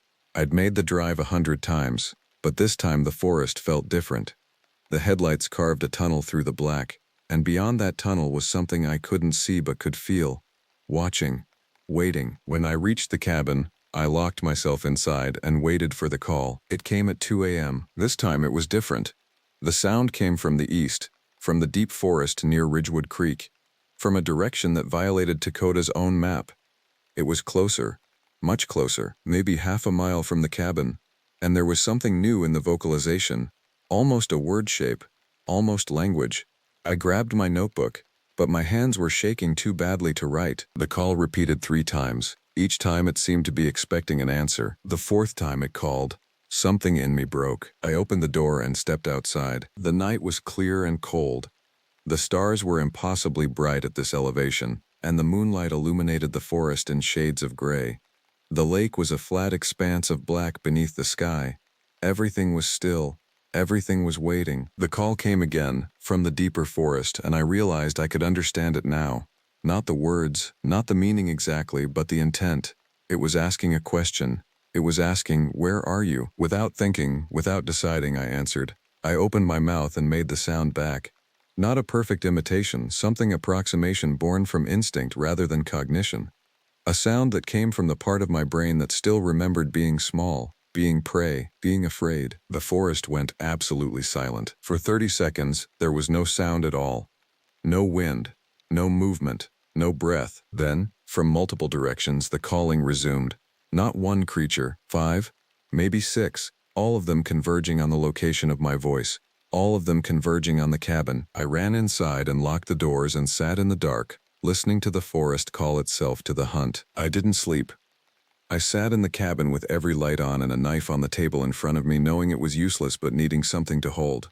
The creatures called for hours. Sometimes they came close enough that I could hear them moving through the underbrush beyond the windows. Sometimes they retreated into the distant forest. Sometimes they circled, vocalizing in a pattern that felt like a search grid. Around 4 a.m. I made a decision. I packed a bag with essentials: water, food, the radio, Dakota's file, a flashlight, a first aid kit. I left all the lights on in the cabin to make it seem occupied. Then I took the patrol route south, toward the ranger station at Worthen, moving as quickly as I safely could in the darkness. I made it about 4 miles before I realized I wasn't alone. There were sounds behind me on the trail, sounds that followed the exact pattern of my movement. When I sped up, they sped up. When I stopped, they stopped. I turned on my flashlight and scanned the forest behind me. The beam caught nothing but trees and darkness, but I could hear them breathing. Not human breathing, something deeper, more resonant. I abandoned the trail and pushed into the forest, moving toward the ridgeline where I could navigate by starlight without the compromising light of my flashlight. The sounds continued, multiple sources moving in coordination. They weren't trying to catch me, they were hurting me. I realized that when I found myself pressed toward the northern approaches, deeper into territory I shouldn't be in, driven away from the ranger station, driven away from town, driven toward something, I corrected course aggressively, climbing the ridge and moving east, trying to make it to the state highway that ran along the forest boundary. But the creatures responded to this. Their vocalizations became more intense. They moved faster. There was something almost urgent about it. That's when I understood. They weren't trying to kill me. Not yet. They were trying to contain me, trying to keep me in the forest. And the reason became clear when I reached the ridge crest and looked down into the valley below. There were lights, not the lights of a town or a road. Something else. Multiple light sources arranged in a pattern. They were moving. They were searching. They were sweeping through the northern forest sector in methodical lines. A team. An organized search operation. I realized in that moment that whatever happened at the cabin, I had reported it. The creatures had driven me back after my stupid vocalization, and the radio had automatically transmitted the agitation and fear in my voice. Someone had heard the distress in it and sent help, and the creatures knew. I don't know how they knew. Dakota would later suggest they could hear the radio frequencies, that they'd learned to associate certain sounds with human response patterns. Maybe they could smell the search team. Maybe they could sense the disruption in the forest's usual patterns. But they reacted to the arrival of those lights like something had shifted the balance. The vocalization I heard then was different. It wasn't a call or a question or a territorial warning. It was an alert, a rally cry. And it came from 5 different sources at once, arranged around me in a rough circle. I ran down the ridge toward the lights. I was screaming, I remember that. I was screaming and crashing through the forest, and my only thought was toward the lights, toward humans, toward help. The creatures followed. I could hear them moving in parallel courses through the trees, keeping pace, waiting for something. The searchlights found me about a quarter mile from the ridge. A beam caught me in its glare, and I threw my hands up, still screaming. Men in orange vests and winter gear emerged from the forest, 3 of them, armed with rifles because they were expecting a wildlife threat. "The cabin!" I shouted. "There's something at the cabin!" They looked at each other. One of them spoke into his radio. "We have the ranger. Subject appears to be unharmed but distressed. Request medical standby." The forest went silent. All at once, the vocalization stopped. The sounds of movement in the trees ceased. It was like someone had switched off the forest's sound system. The creatures had backed away, retreating into the deep dark beyond the search perimeter. The ranger next to me, a man named Ross, grabbed my arm. "Are you injured? What happened?" "The cabin," I gasped. "It attacked the cabin. We found the cabin. Doors were locked, windows intact. No signs of forced entry, no evidence of any kind of disturbance. The official report said I suffered from isolation psychosis exacerbated by stress and environmental factors. After 2 years of solitude with minimal human contact, my mind had begun to create threats that didn't exist. The sounds I heard were wind and animal vocalizations misinterpreted through the lens of anxiety. The tracks were bear prints distorted by rain and erosion. The dead deer was likely a natural death followed by scavenging. The conversation on the radio was a panic attack transmitted in real time. Dakota supported this narrative. When he testified to the Forest Service investigators, he carefully explained my mental state, how I'd been withdrawn when I arrived, how I'd taken the job specifically to be isolated, how men like me sometimes deteriorated when left alone too long. I wasn't fired. I was offered a medical leave and then a transfer. The Virginia position was still available. They said I could think about it, take some time, consider my options. I signed the transfer papers 2 weeks later. But before I left the mountains, I did something stupid. I returned to the cabin one final time. It was December 1st, and the snow had started. The cabin looked exactly as I'd left it. Lights still on, doors still locked, nothing disturbed. I spent the night there, waiting. Around 2 a.m. I heard it again. Not the complex vocalizations of before, just a single sound, simple, almost mournful. It came from the northern forest, from somewhere near the lake's inlet. It sounded like something waiting for something to return, waiting for the conversation to continue. I opened the door and answered, and this time there was no response from other creatures. Just the one sound, repeating, fading as dawn approached. When I walked out of the forest the next morning, I realized what I should have understood all along. Dakota never said the creatures didn't exist. He never said I was imagining things. He only said that I shouldn't report what I'd seen as an objective threat, that I should return to my patterns, that I should forget, because the creatures aren't the danger, the mountains are. The mountains have learned to call to certain people, people like me, people who came here running from something, people who fit into the cracks between civilization and wilderness, people who once they hear the call, will always hear it again, wherever they go. I'm in Virginia now. Shenandoah National Park. The terrain is different, the animals are different. Dakota never calls, and I've never reached out. Sometimes I think about sending him a message, something simple, something that says, I hear them here too, but I never do. Instead, I listen to the mountains at night. I listen for that particular quality of emptiness in the wind. I listen for the way the forest sometimes holds its breath. And I remember that every region has its deep places. Every forest has its call. I accepted the ranger job because I wanted to disappear, but I never realized that in these mountains, disappearing is exactly what the forest wants. And once it wants you, you're never quite gone. My name is Ridge Garrett, and I've been a ranger in the Appalachian National Forest for 7 years now. That might not sound like much time, but it's long enough to understand why I took this job and why I can't seem to leave it even after what happened during the winter of 2019. I came to this forest because I was running from something. Not someone specific, but a life that felt like drowning in slow motion. I had a corporate job in Charlotte, North Carolina, IT management, decent salary, health insurance, the whole package. But at 34 years old, I was eating lunch at my desk and developing the kind of fatigue that sleep never quite cured. My therapist called it burnout. I called it suffocation. The turning point came on a Tuesday afternoon when I was sitting in a performance review meeting, and I realized I genuinely could not name a single person in that room who actually wanted to be there.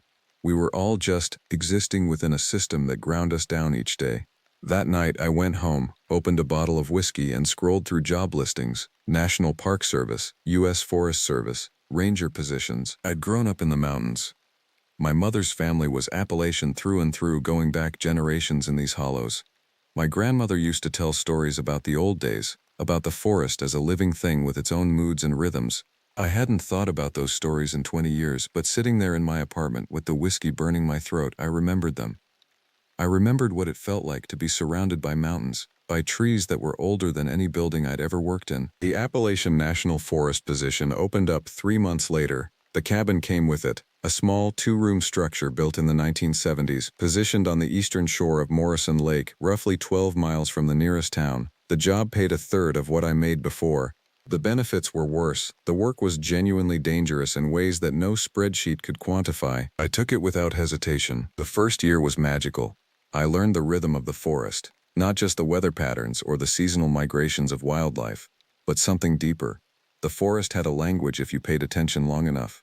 It spoke in the creaking of branches, in the way water moved through the streams, in the particular silence that meant a predator was nearby. I walked the trails, marked hazards, removed fallen trees blocking the paths. I helped lost hikers find their way back. I documented wildlife activity and worked with researchers studying the black bear population in the region. The isolation didn't bother me. In fact, it was what I needed. I took my meals on the cabin porch, watching the water change colors with the seasons. I read books that I'd never had time for before. I learned to fish. I started understanding the ecosystem in ways that no classroom could have taught me, but by my 4th year I started noticing things that the official reports never quite captured. Things that didn't fit into the neat categories of Park Service documentation. The hikers started coming back changed. Not injured, not lost beyond recovery, but altered somehow.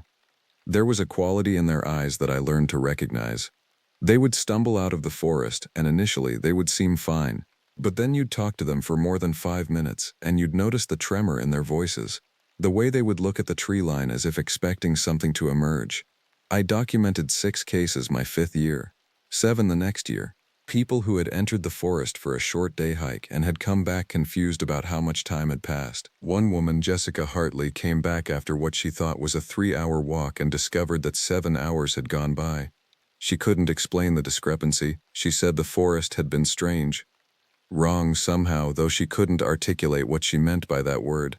I filed the report, and it was noted in the system as a minor incident involving disorientation. But I started listening to the old stories again. I bought books on Appalachian folklore. I visited the archives in the small town nearest to my cabin. I spoke with old men at the general store, men whose families had lived in these mountains for generations. They were careful with their words, but I learned to read the implications. They spoke about animals that weren't quite animals, about the winter months being dangerous in ways that had nothing to do with snow and cold, about things that sounded like people calling from the woods, sounds that you should never follow. And they spoke about the Wendigos, not the traditional ones from the far north, the Algonquin folklore that most people knew about, but something adapted to these mountains, something that had learned to hunt in these specific hollows over centuries. Something that the old families knew about and avoided discussing in open daylight. By my 6th year, I wasn't sure if I believed in what I was researching or if the isolation was simply making me paranoid. By my 7th year, I stopped wondering about it because I had proof. The winter of 2019 came early and severe. We had the first snow in October, and by November the forest was locked under ice and snow. Tourists had mostly stopped coming by then. The hiking trails were officially closed. I maintained the cabin and completed the off-season work, equipment checks, trail marker repairs for spring, the administrative tasks that most people never thought about. It was during the first week of December when the sounds started. I was inside the cabin, reading by the wood stove, when I heard something that made my attention snap toward the window. A voice, or something like a voice, coming from across the lake. It was thin and high, almost childlike, calling out words I couldn't quite make out. I moved to the window but saw nothing in the darkness. The moon was obscured by clouds. The lake was a black void. The sound came again, closer now, or perhaps just louder. It sounded like a girl, maybe 10 or 12 years old, calling a name. I grabbed a flashlight and stepped outside, though some part of my brain was already warning me against it. The cabin thermometer read 14 degrees. "Hello?" I called out, and my voice seemed to break apart in the cold air. For a moment, everything went quiet. Then the calling resumed, but now I could hear something beneath it, a grinding quality that made my jaw tense. It was like 2 surfaces of ice scraping against each other, but layered beneath a human voice. The girl's voice was still calling, pleading almost, but underneath it was that other sound, that wrong sound. I swept my flashlight across the frozen lake, but the beam seemed weak, barely penetrating the darkness. I stood there for maybe 5 minutes, which felt much longer, listening to that voice rise and fall. It never got closer, but it never left either. It stayed at the same distance, just beyond the effective range of my flashlight, as if maintaining a specific boundary. Eventually, I went back inside and locked the door. I told myself it was probably hikers who had ignored the closure signs, that I would need to check in the morning, that the cold was making sounds strange and my mind more suggestible. But I didn't sleep that night. I sat by the stove with a pot of coffee and watched the window. The sounds continued intermittently until dawn. Always that same pattern, the calling voice with the grinding beneath it, always just beyond the reach of my light. At first light, I hiked around the lake's perimeter, looking for tracks. The snow had not been disturbed. There were no footprints anywhere in the immediate vicinity. I checked the secondary trails that led down to the lake's edge. Nothing. Either someone had covered their tracks with extraordinary care, or the sounds had come from something that didn't leave tracks the way animals were supposed to. I filed a routine report about possible trespassers and increased my night checks of the property. But I also started reading more seriously about the old stories. The next sounds came 3 days later, but this time I was partially expecting them. I was inside the cabin, and it was only around 7 p.m. when I heard them. This time they didn't start with the calling voice. They started with a scraping sound against the roof. Something was on top of the cabin. My hand immediately went to the rifle above the door, not out of any real expectation that I could use it, but for the psychological comfort of having it. The scraping sound moved slowly across the roof, methodical and patient. I could hear the click, click, click of something with claws moving through the snow and over the wooden shingles. It made a complete circuit around the cabin, taking what seemed like an hour to do so. When it reached the corner above my window, the scraping stopped. That's when the voice came. But it wasn't a girl's voice this time. It was my voice, Ridge. It said my name in my own accent, using my own vocal patterns, but the pronunciation was just slightly off, like someone who had learned to speak by listening to a recording played at the wrong speed. Ridge, I need your help. I got lost. I got so lost, Ridge. Can you help me? I stood in the middle of the cabin with the rifle, every muscle in my body locked tight. It had been calling for 3 days, and I hadn't gone out to check. That was the point, some cold part of my brain realized. It had been trying different approaches, different sounds, and now it was trying the one that might actually work, the one that would make me open the door. I can hear you, the voice said, still using my own inflection. I can smell the smoke from your fire. It smells so warm. I've been so cold, Ridge. So terribly cold. Won't you let me inside? The scraping sound resumed, but now it was concentrated right above the door. I moved the rifle to the ready position, though I knew that a rifle would be no use against something that could mimic my voice and climb a cabin roof. Something that had enough problem-solving capacity to experiment with different approaches to luring me outside. I sat down at the table and waited. I kept the rifle loaded and within arm's reach. I kept the lights on. I listened to my own voice, distorted and needy, asking me to open the door for what must have been 2 hours. Eventually the sounds stopped. The scraping ceased. The calling voice went silent, but it had been there. Against my better judgment, against everything I had learned in my years working in law enforcement adjacent positions, I had not opened that door. Something in my bones had understood that opening that door would have been the end of my story in this forest. The question became, for how much longer could I refuse? After that night, something shifted in the forest's mood. The birds largely went quiet. The usual sounds of the woodland, the rustling, the calls, the ambient noise of wildlife going about its business, seemed to diminish. The forest was listening. That's the only way I can describe it. I increased my cabin's security measures. I brought in additional supplies, not sure exactly what I was preparing for. I bought more ammunition for the rifle, though I knew it was probably useless. I reinforced the windows with plywood. I purchased a secure deadbolt for the back door and installed it myself. And then the hikers started appearing. The first one emerged from the forest on a Tuesday in mid-December. It was a man, maybe 45 years old, wearing summer clothes and no jacket despite the temperature being in the single digits. His name was Michael Rivera, and he had been reported missing from a hiking group 3 days prior, though he had no clear memory of those 3 days. I wrapped him in blankets and drove him to the nearest medical facility, which was in a town called Hardin's Creek, about 40 minutes down the mountain. The doctors at the small clinic there found nothing obviously wrong with him. His blood work came back normal, his vitals were stable, but he kept asking the same question over and over. Where am I? How did I get here? He wasn't confused in the way someone with a head injury would be. It was deeper than that. It was as if he had somehow become untethered from the normal progression of time. He had lost not just hours but days, and the experience had left him deeply unsettled, though he couldn't articulate why. The second hiker came 2 days after that. This was a young woman named Danielle Cross, part of a group that had ignored the winter closure signs. She had been in the forest for what she thought was 5 hours. Her group confirmed that she had been missing for 18 hours, and then came 3 more within a week. The pattern was becoming clear.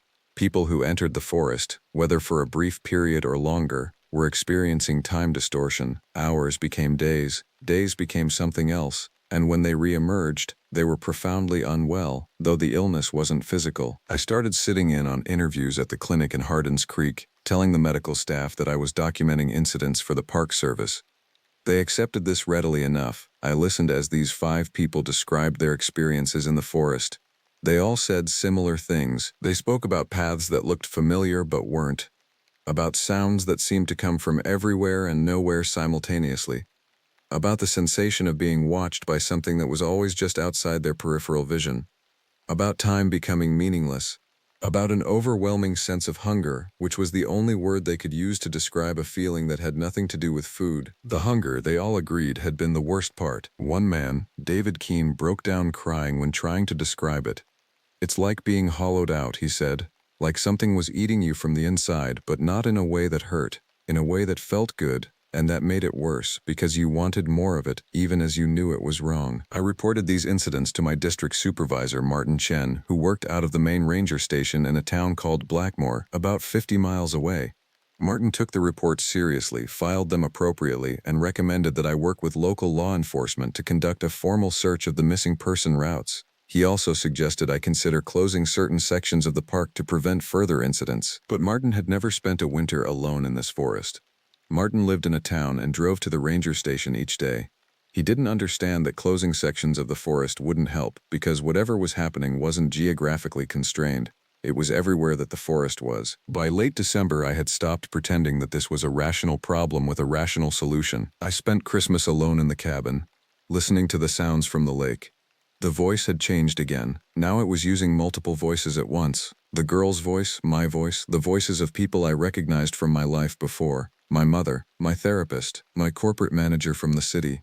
All of them calling out from the water. All of them asking me to come out. All of them maintaining that same wrong quality underneath. That grinding, hungry sound. I boarded up the remaining windows. I sat in the center of the cabin with all the lights on, the rifle across my lap, listening to the voices of people I knew and didn't know.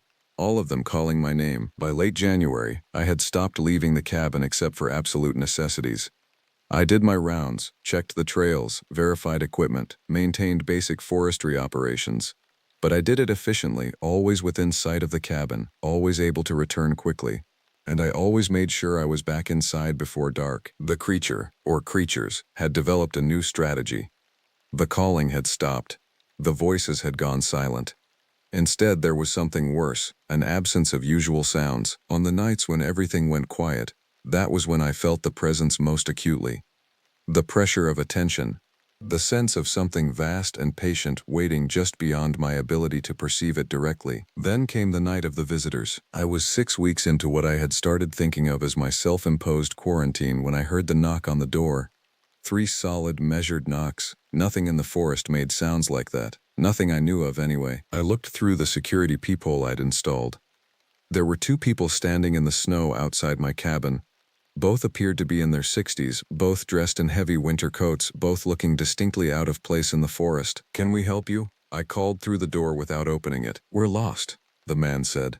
His accent was Appalachian, old family strong.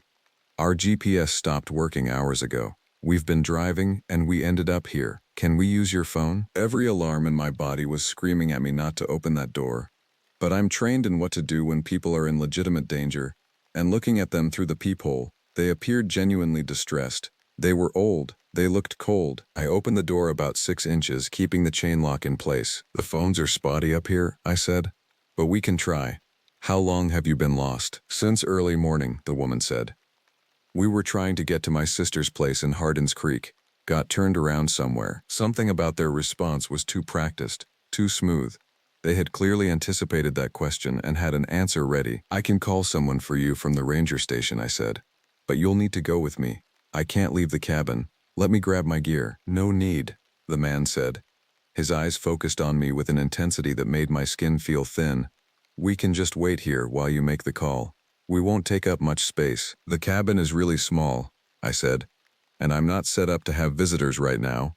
I'll radio for help from the station.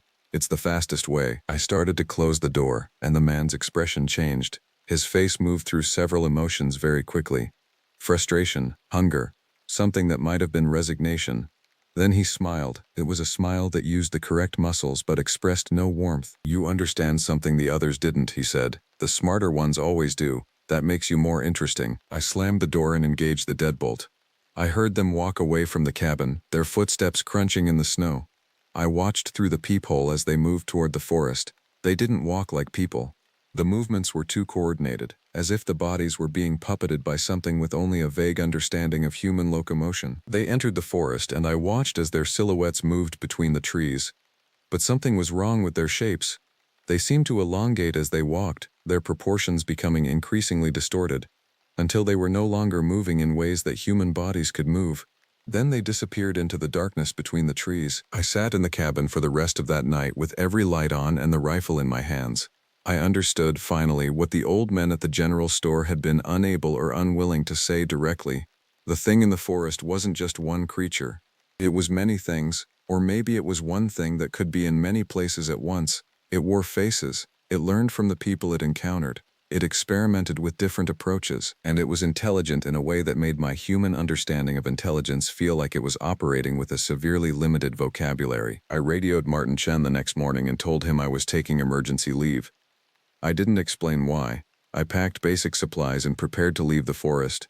But as I was getting ready to drive out, I realized something horrible had happened. The forest road, which was rarely used in winter but still passable with proper tires, had become blocked by fallen trees. Multiple trees positioned in ways that blocked passage completely. I tried to move the smallest one. It didn't budge. These were massive specimens that would require equipment to move. Equipment I didn't have. I hiked back to the cabin and considered my options. I could call for emergency extraction, but that would be complicated and would require explaining things that made no rational sense. I could try to hike out, but it was 15 miles to the nearest road, and the terrain in winter was treacherous. And most importantly, the forest was clearly not going to let me leave easily. The realization came with a strange calm. I had entered into a negotiation with something older and vastly more patient than I was. The question was no longer whether I could leave, but what terms might be acceptable if I stayed. I returned to the cabin and made a decision that probably says something about my state of mind at that point. I stopped actively resisting.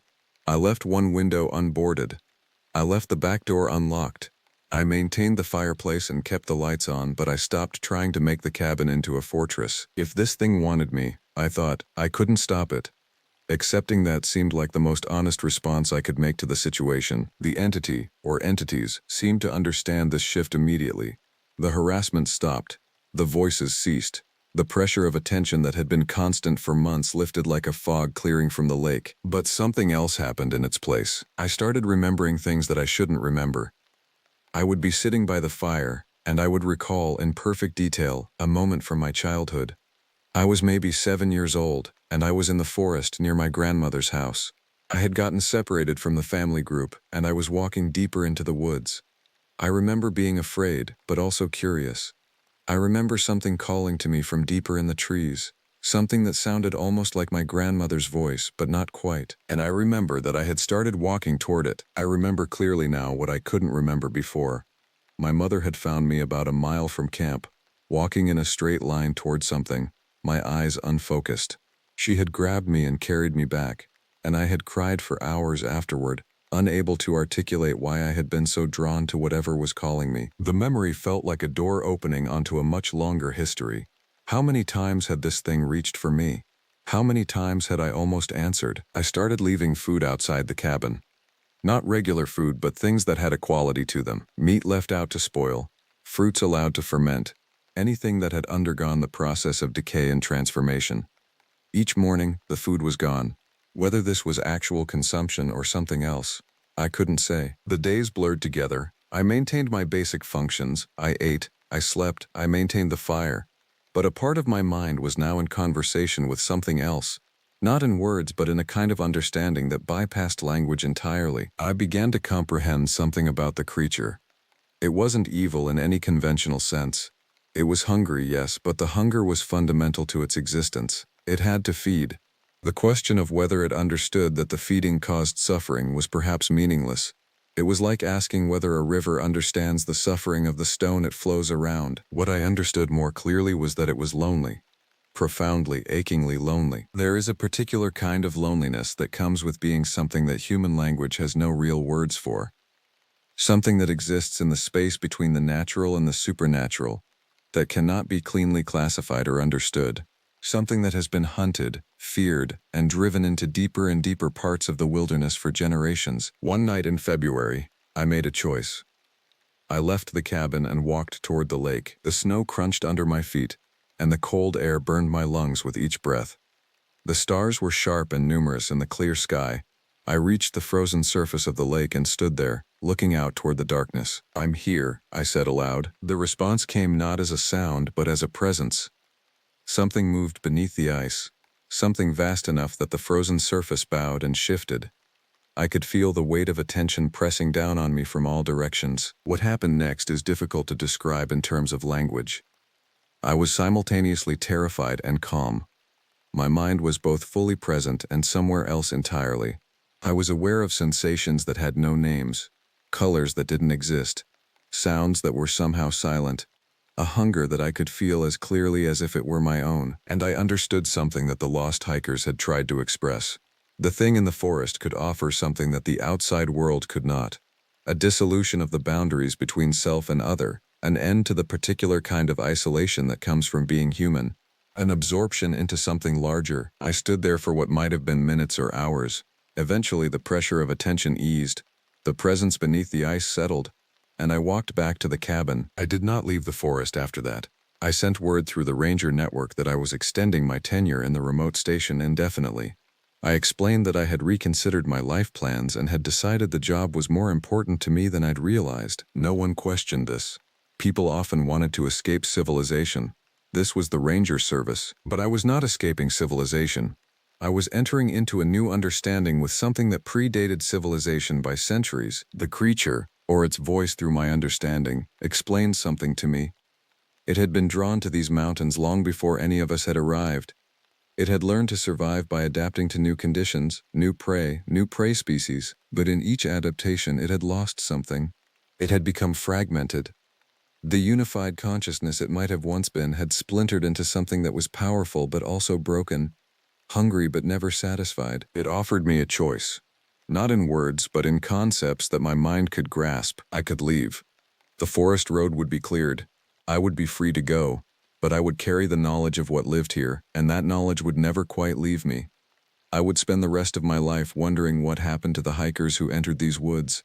I would never quite trust the forests again. Or I could stay. I could remain here as a liaison of sorts. The forest would teach me to hear what it heard, to see what it saw, to understand the hunger and the loneliness. In exchange, I could moderate what happened to people who entered these woods. Some would still be taken. The hunger was too fundamental to deny completely, but I could minimize the damage. I could guide lost people away from the deepest parts. I could be a kind of guardian. I chose to stay. That was 7 months ago. I have maintained my official role as a ranger. I have submitted reports, completed paperwork, documented wildlife activity. But I have also begun to understand the forest in ways that no official training could provide. The hikers are fewer now, not because there are no hikers. The forest is popular enough that people constantly enter, but because I have learned to suggest routes that lead away from the deepest hollows. I have learned to sense which people carry the quality that attracts the entity's attention. I try to warn them away, though not too directly, not in ways that would trigger formal concern. And on the nights when I cannot prevent someone from going too deep, when I feel that particular hunger rising from the forest floor, I tell myself that they will at minimum understand something that few humans ever grasp. They will know that there is more to existence than the narrow bands of light we normally perceive. The winter is coming again, and I can feel the presence in the forest strengthening. The lake is beginning to freeze. Soon it will be locked beneath ice for months, but something beneath that ice is waking up. Something is stirring in the deepest parts of the hollow that gave this forest its original name. I am not afraid anymore. Fear implies the possibility of escape, and I have passed beyond that point. I am Ridge Garrett, and I am a ranger in the Appalachian National Forest. I monitor the trails, maintain the equipment, and help protect the people who enter these woods. But I am also something else now. Something that understands both sides of the boundary between the civilized world and the wild one. The forest does not ask permission to exist, and it does not explain itself to those who do not understand its language. I have finally learned to listen. And in that listening, I have found a strange kind of peace. When hikers ask me if these woods are safe, I tell them the truth. They are as safe as you are willing to make them. Pay attention to the sounds. Notice when the birds go quiet. Trust the feeling in your bones that tells you when something is watching. And if you hear your name being called from somewhere that doesn't seem quite right, do not answer. Do not ever answer, because something in the hollow has been listening for a very long time, and it knows your voice better than you do. I took the position at Glacier National Park in March, when the snow still clung to everything and the trails remained closed to the public. My name is Wren Blackthorn, though that wasn't always the name I carried. 53 years old, divorced and running from a life that had stopped making sense somewhere around year 30. I'd spent the last 20 years behind a desk in Missoula, pushing papers for the Forest Service, watching through windows as the wild I once knew moved on without me.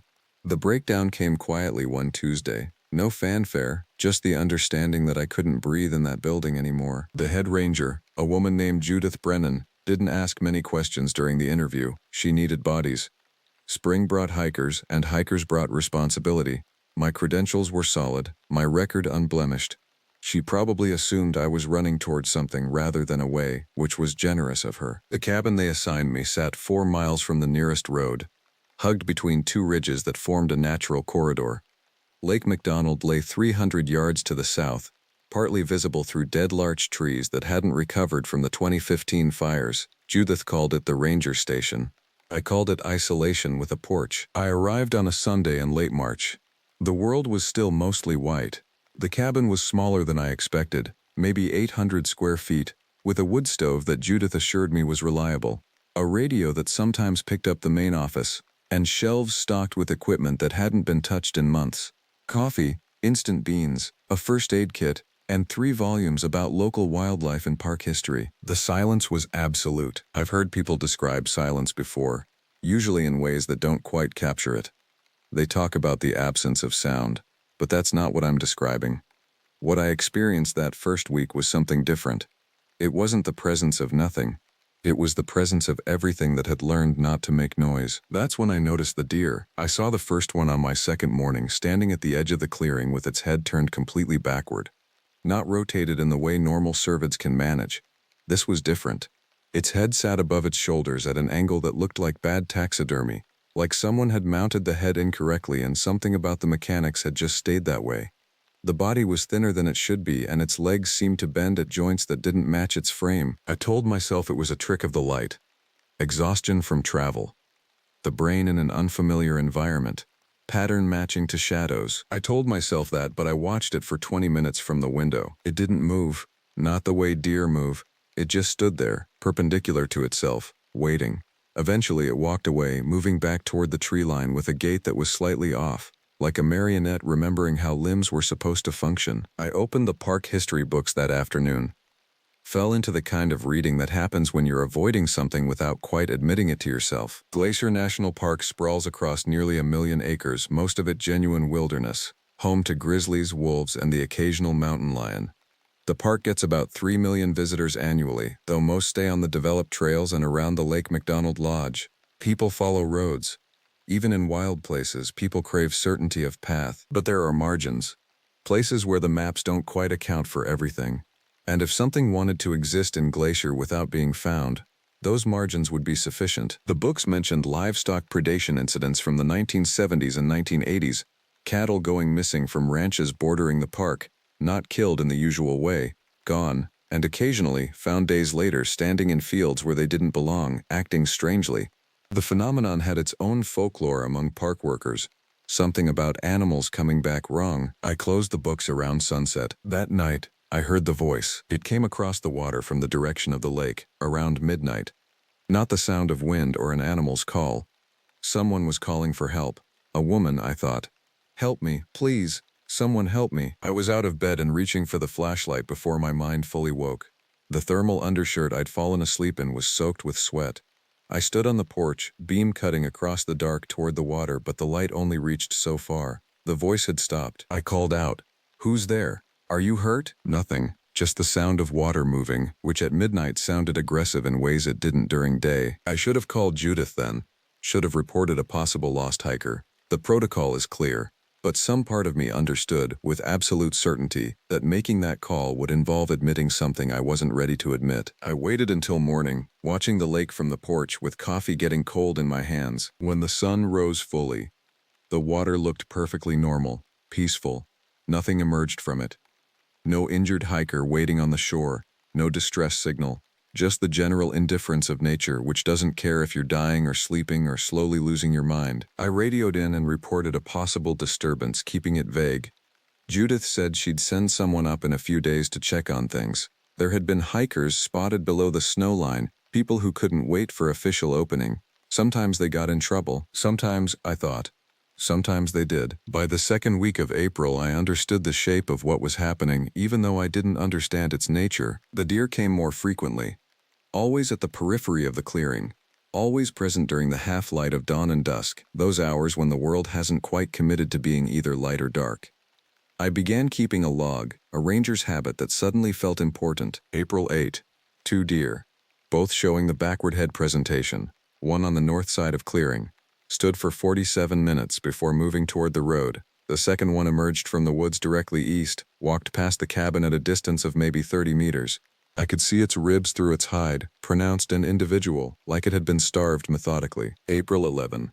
Found prints in the mud near the dock. Deer tracks, certainly, but spaced wrong. The gait pattern suggested a two-legged animal trying to mimic quadrupedal movement, or something in between. Each print looked uncertain, like the creature hadn't quite decided how to walk. April 13. The sound returned around 3 a.m. Different this time. Not a woman calling for help. Something else. Something that was trying to say words but couldn't quite manage the structure of human speech. It went on for 4 minutes, then stopped abruptly. When I looked from the porch, there was a shape in the water. Too large to be a deer. It submerged before I could examine it properly. I filed a report about unusual wildlife activity. Judith suggested it might be a bighorn sheep with some kind of neurological condition. Chronic wasting disease sometimes presented with behavioral abnormalities. The park had documented cases. I didn't argue, didn't mention the phones or the way the sounds outside my door had started creating their own patterns. The calls came almost every night after that second week, always from different locations, sometimes the dock, sometimes from the road, once from directly against the cabin wall, so close that I heard the sound of something breathing after the word attempts had finished. That time, I opened the door with a rifle, and whatever it was moved away fast enough that branches cracked with its passage. I began drinking more than I intended. Just the Park Service bourbon left in the cabinet, which was probably there for emergencies, though I suspected every ranger kept their own definition of that word. April was beautiful in the mountains. Snow retreated to higher elevations. Wildflowers began their brief announcement. The world transformed into something almost gentle, and during the daylight hours I could nearly convince myself that whatever was moving around the cabin and lake was manageable. Nighttime suggested otherwise. On April 19 I found the body. I was checking the dock for structural issues, a task that required attention that morning rather than sitting in the cabin obsessing about sounds. The water was dark and cold, still holding winter's chill. The corpse was caught in the dock's support framework, and I knew within seconds that I needed to report it properly. It was a hiker. Man in his late 20s likely. Wearing good gear, expensive jacket, the kind of setup that suggested someone with experience or money, preferably both. He'd been in the water for maybe 5 days based on the progression of rigor and bloat. His face was relatively intact, which was something, but his legs were wrong. Both femurs had been snapped and reset at angles that made the geometry of his hips impossible. When I pulled the body onto the dock with the careful attention a ranger's training demanded, I could see that the bones had knitted together while he was still alive. The inflammation suggested days of healing, the kind that took time and suffering. His hands showed no defensive wounds, no signs of struggle. His fingernails were broken, suggesting he'd clawed at something, but whether that was from drowning or before, I couldn't determine. I radioed Judith immediately. This time there was no hesitation. This time it wasn't about mysterious sounds or animals behaving strangely. This was evidence. The investigation took 2 days. The hiker's name was Marcus Brennan. Judith's nephew, as it turned out, though she didn't mention that until the coroner had removed the body and the federal agents had finished their preliminary examination. He'd gone missing 6 days ago, reported overdue at the Lake McDonald Lodge. Search and rescue had started on the second day, but the park is large, and a determined person with experience can cover ground fast. They assumed he'd gotten lost, made a bad decision on snow, or triggered an avalanche in a backcountry area. They didn't assume he'd end up in the lake with his legs destroyed. The official cause of death was listed as drowning. Contributing factors unknown. The injuries might have occurred post-mortem. Underwater currents, animal predation, rock falls in areas where water had carved through the mountain. The river of possibilities that becomes available when a body has been in cold water for several days. But when I talked to the lead investigator, a woman named Patricia Valdez with the pragmatic eyes of someone who'd seen too much, she asked me quietly if I'd noticed anything unusual in the park. I told her about the calls, about the deer with the wrong anatomies, about the sounds that moved but had no discernible source. She took notes. She asked if I'd been sleeping well, if I'd considered the possibility of isolation affecting my perception, if I'd had any history of psychological issues. I answered no to all of them, which was close enough to truth to be useful. After they left, I sat on the porch and watched the lake, and I understood that the official explanation wouldn't matter. Whatever had killed Marcus Brennan had done it to him specifically, or had done it to anyone who got in its way. The distinction was irrelevant. What mattered was the pattern. Things were here. Things that moved like animals but thought like something else. And they were becoming more visible. The sounds changed after Marcus was removed. They became less desperate, less like attempts at communication. They became territorial. That's the only word that fit.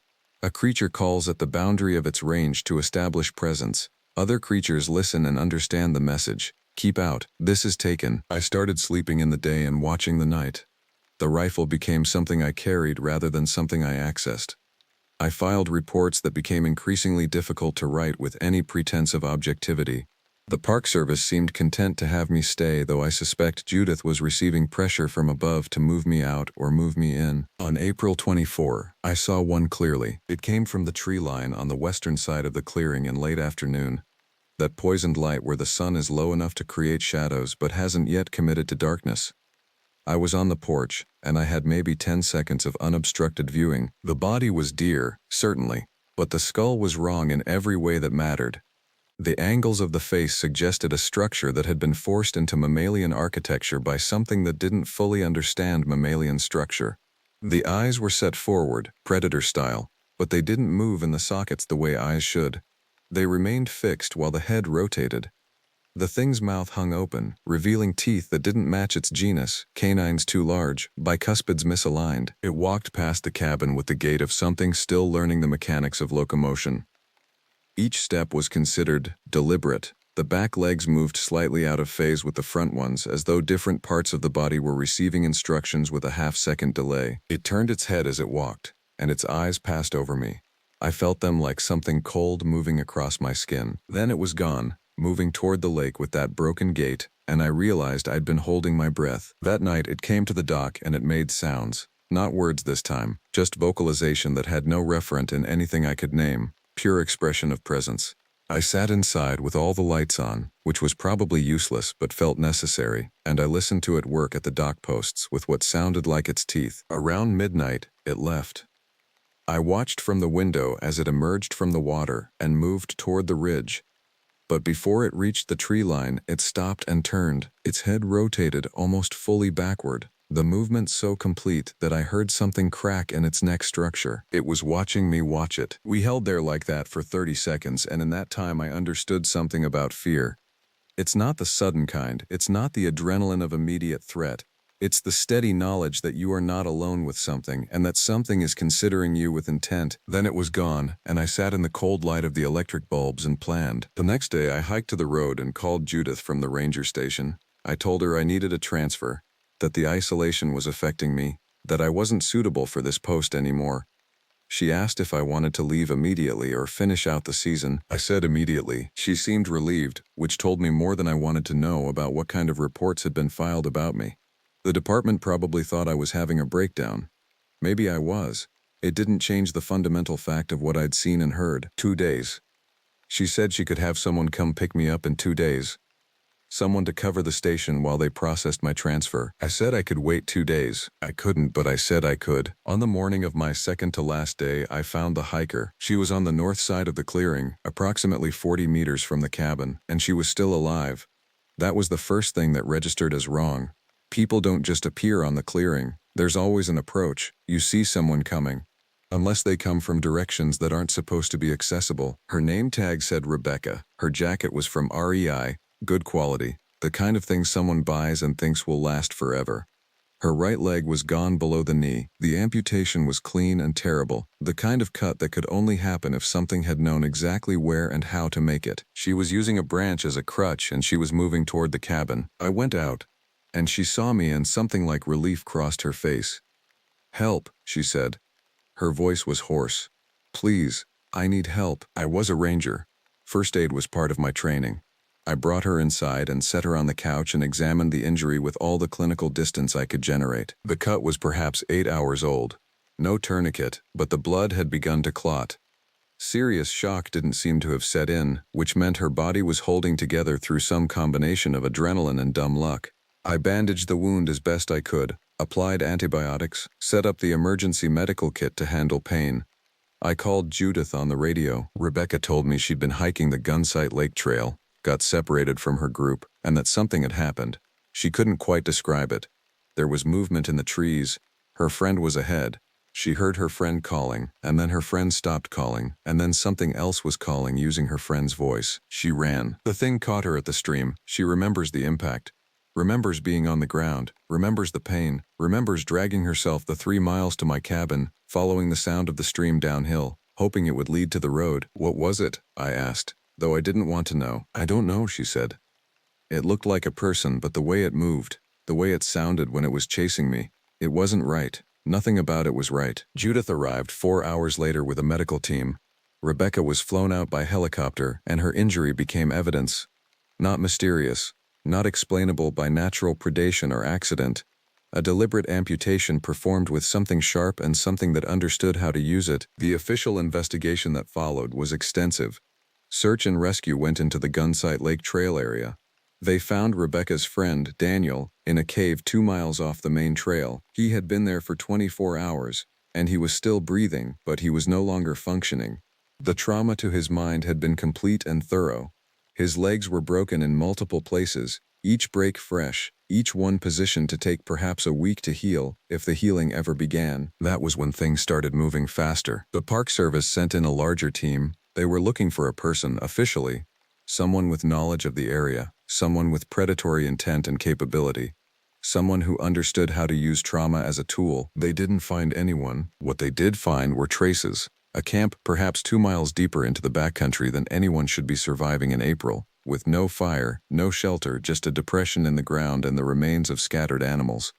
Every single carcass they examined showed signs of deliberate injury. Broken bones, cut sinews, methodical destruction. And there were the tracks. The team showed me photographs. I wish they hadn't. The prints didn't belong to any animal in the park. They were too varied. Human handprints mixed with hoof marks, mixed with something that could have been a paw if paws had more joints than nature typically allowed. It was like whatever was making them couldn't decide what form they should take. On my final night at the cabin, I didn't sleep. I sat on the porch with the rifle and I watched the clearing and I waited for what I knew was coming. The woods had been getting more active, more desperate. Things were moving in daylight now. Whatever caution they'd maintained was deteriorating. Around 2 a.m. they came. There were 3 of them. They moved across the clearing in a line, shoulders slightly lowered. Not predatory, not exactly, more like supplicants, broken things approaching something they needed. One of them was almost entirely deer. The other 2 were harder to categorize. One looked like it might have started as a human and the geometry had been rewritten during the process. The other was something that didn't have clear precedent, something that was trying to be many things at once and failing at all of them. The deer thing came closest. It approached the porch, and I didn't shoot. I don't know why. The rifle was ready, and I didn't fire. It just stood there, those forward-facing eyes fixed on me, and I understood that it wasn't going to hurt me. Not tonight. Maybe not ever. "Why?" I said. Just one word. Just a question. It didn't answer. It couldn't. The throat structure wasn't built for speech, and I suspect whatever was inside the body didn't think in language anyway. It turned and went back to the others. They disappeared into the trees, and I was alone again, and I sat there until dawn came and painted the clearing in honest light. Judith came herself to pick me up. She looked older than she had 2 weeks before, worn down by the kind of decisions that don't have good solutions. "I'm recommending the park close this section temporarily," she said as we drove toward the main road. Official reason is ecological assessment. We'll run teams through, document what we find, and then we'll figure out next steps. What did you find? I asked. She didn't answer for a while. Then, nothing that makes sense to report. We drove past the beautiful mountains, the spectacular vistas, the wilderness that people pay money to visit. It's still beautiful. That's the thing that haunts me most. Evil or strangeness or whatever word fits what's happening up there. It doesn't require ugliness. It can wear beauty like a coat. Rebecca recovered most of the physical function in her remaining leg. She's in therapy and I don't think that's going well, but she's alive. Daniel is in a specialized care facility. He still doesn't speak. Sometimes he draws and the drawings are images of things that don't have names in English. The second hiker, Rebecca's friend, was never found. I transferred to a desk job in Helena. I file reports about park incidents and I read field observations from other rangers. Most of it is standard. But occasionally, I get a report from Glacier. Animals with wrong anatomies. Hikers going missing. Mysterious predation. The kind of thing that could be explained by natural variation or human error, or the general chaos of wilderness. Unless you've been there at 3 a.m. listening to something try to use human language to lure you outside, nobody's come out and said what they think is happening. But I read the reports, and I see the pattern. Something is learning. It's learning how to move in multiple forms. Learning how to hunt. Learning how to think like something that uses tools and strategy. And it's spreading. Last month, a ranger at Yellowstone filed a report about unusual deer in the Lamar Valley. Broken movement patterns. Eyes positioned wrong. The official assessment was chronic wasting disease. I know better. The wilderness isn't what people think it is. It's not a place where you go to find yourself or to escape the complications of civilization. It's a space where things that don't have names in our language live by rules we don't understand. Usually the separation is clean, the boundaries hold. But something has changed or something was always there and is only now becoming visible. My name is Ren Blackthorne, and I spent 3 weeks at Glacier National Park.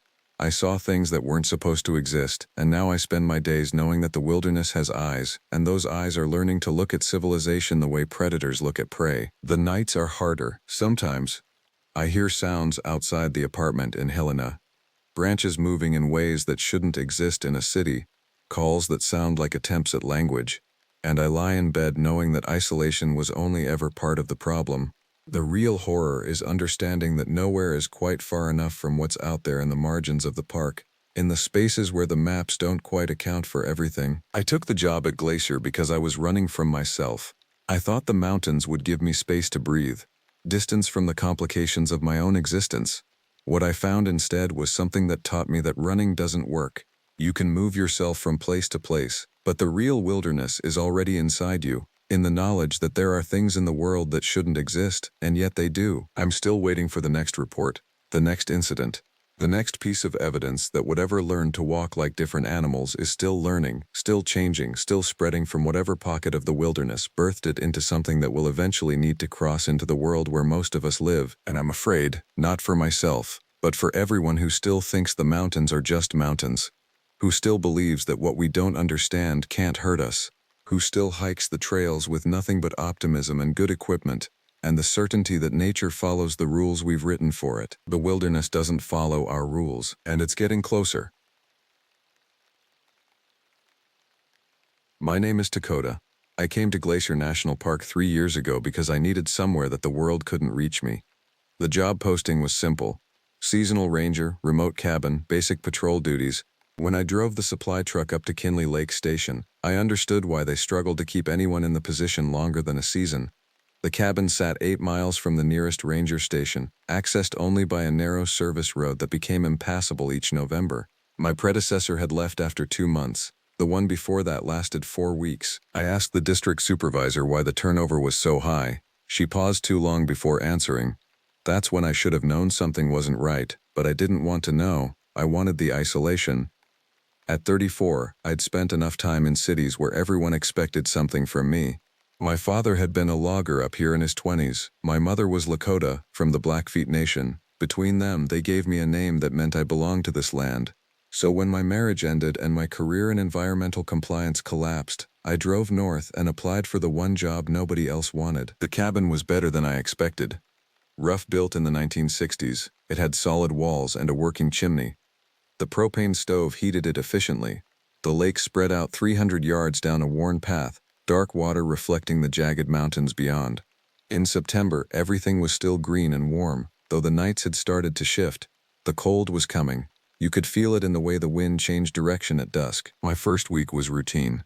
I cleaned the fire rings, checked maintenance on the boat dock, and walked the trail system that branched out from the cabin like fingers. The park rangers kept regular radio contact from headquarters, but the signal at my cabin was unreliable. Usually I'd need to climb the ridge behind the structure to get clear transmission. I filled out reports and processed permit applications. The season was winding down. By October, the hikers would thin out. By November, there would be no one but me, the mountains, and the dark water. On my 8th day, I met Robert. He came hiking the North Trail around midday, moving in that careful, deliberate way of someone who didn't trust their own legs. He was somewhere in his 60s, wearing expensive gear that looked barely used. He had a permit filled out correctly that allowed him 3 days in the backcountry. When I questioned him about his supplies, he showed me a pack that was remarkably light. "I'm just walking," he said. His voice was thin, reedy. "Not camping heavy. I'll be back by tomorrow evening." I tried to convince him to take more supplies, extra water, a satellite messenger. He refused politely. There was something wrong with his eyes. Not scared exactly. More like he'd already accepted something I hadn't. "You know there's wildlife out here," I told him. "Bears, mostly docile, but you need to be alert. Carry the bear bell." "I'll be fine," he said. Then he asked me something that made me shift my weight. "The lake ever bother you? I mean, do you ever feel like it's watching?" I told him that was a normal psychological response to isolation. He nodded and continued up the trail. I watched him go until the trees swallowed him. That night, I couldn't sleep. Not because of Robert, exactly. It was something else. The lake had changed. The water lapped at the shore with a rhythm that felt deliberate. I stood at the window for an hour watching the moonlight slide across the surface. The trees around the water's edge seemed closer than they should have been, their shadows merging into something that might have been a shape. But when I focused on it, it broke apart into separate trees again. Robert came down the trail the next afternoon. He looked like someone had drained all his water. His face was gray, and his hands shook as he handed back his permit. He didn't have the hiking boots I'd seen him leave with. He was wearing an older pair that looked pulled from a donation bin. His feet were bleeding through the socks. I told him to sit while I got the first aid kit. He refused. He just kept repeating that he needed to leave. He needed to be gone from here before it got dark. I tried to ask what had happened, whether he'd fallen or encountered an animal. He wouldn't make eye contact. "The thing about this place," he said, standing up to leave, "is that it remembers the old stories that came before. The hunger that never went away." His hand gripped my shoulder with surprising strength.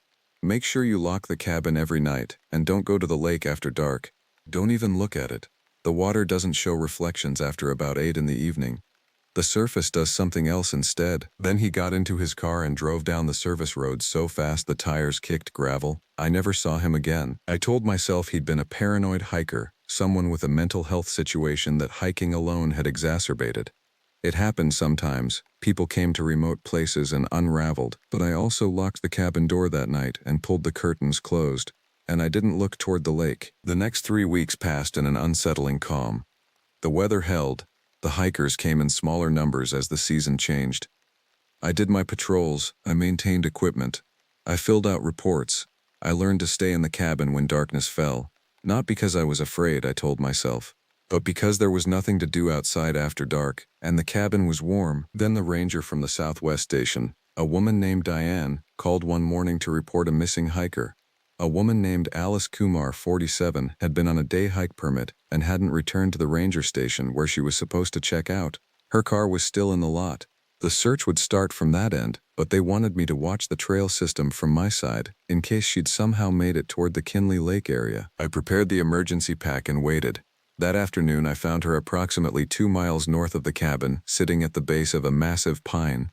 She was alive, but barely. Her clothes were torn, her hair had been pulled out in clumps. Worst was her face. She was staring upward at the tree trunk, and when I approached, she didn't move or acknowledge me.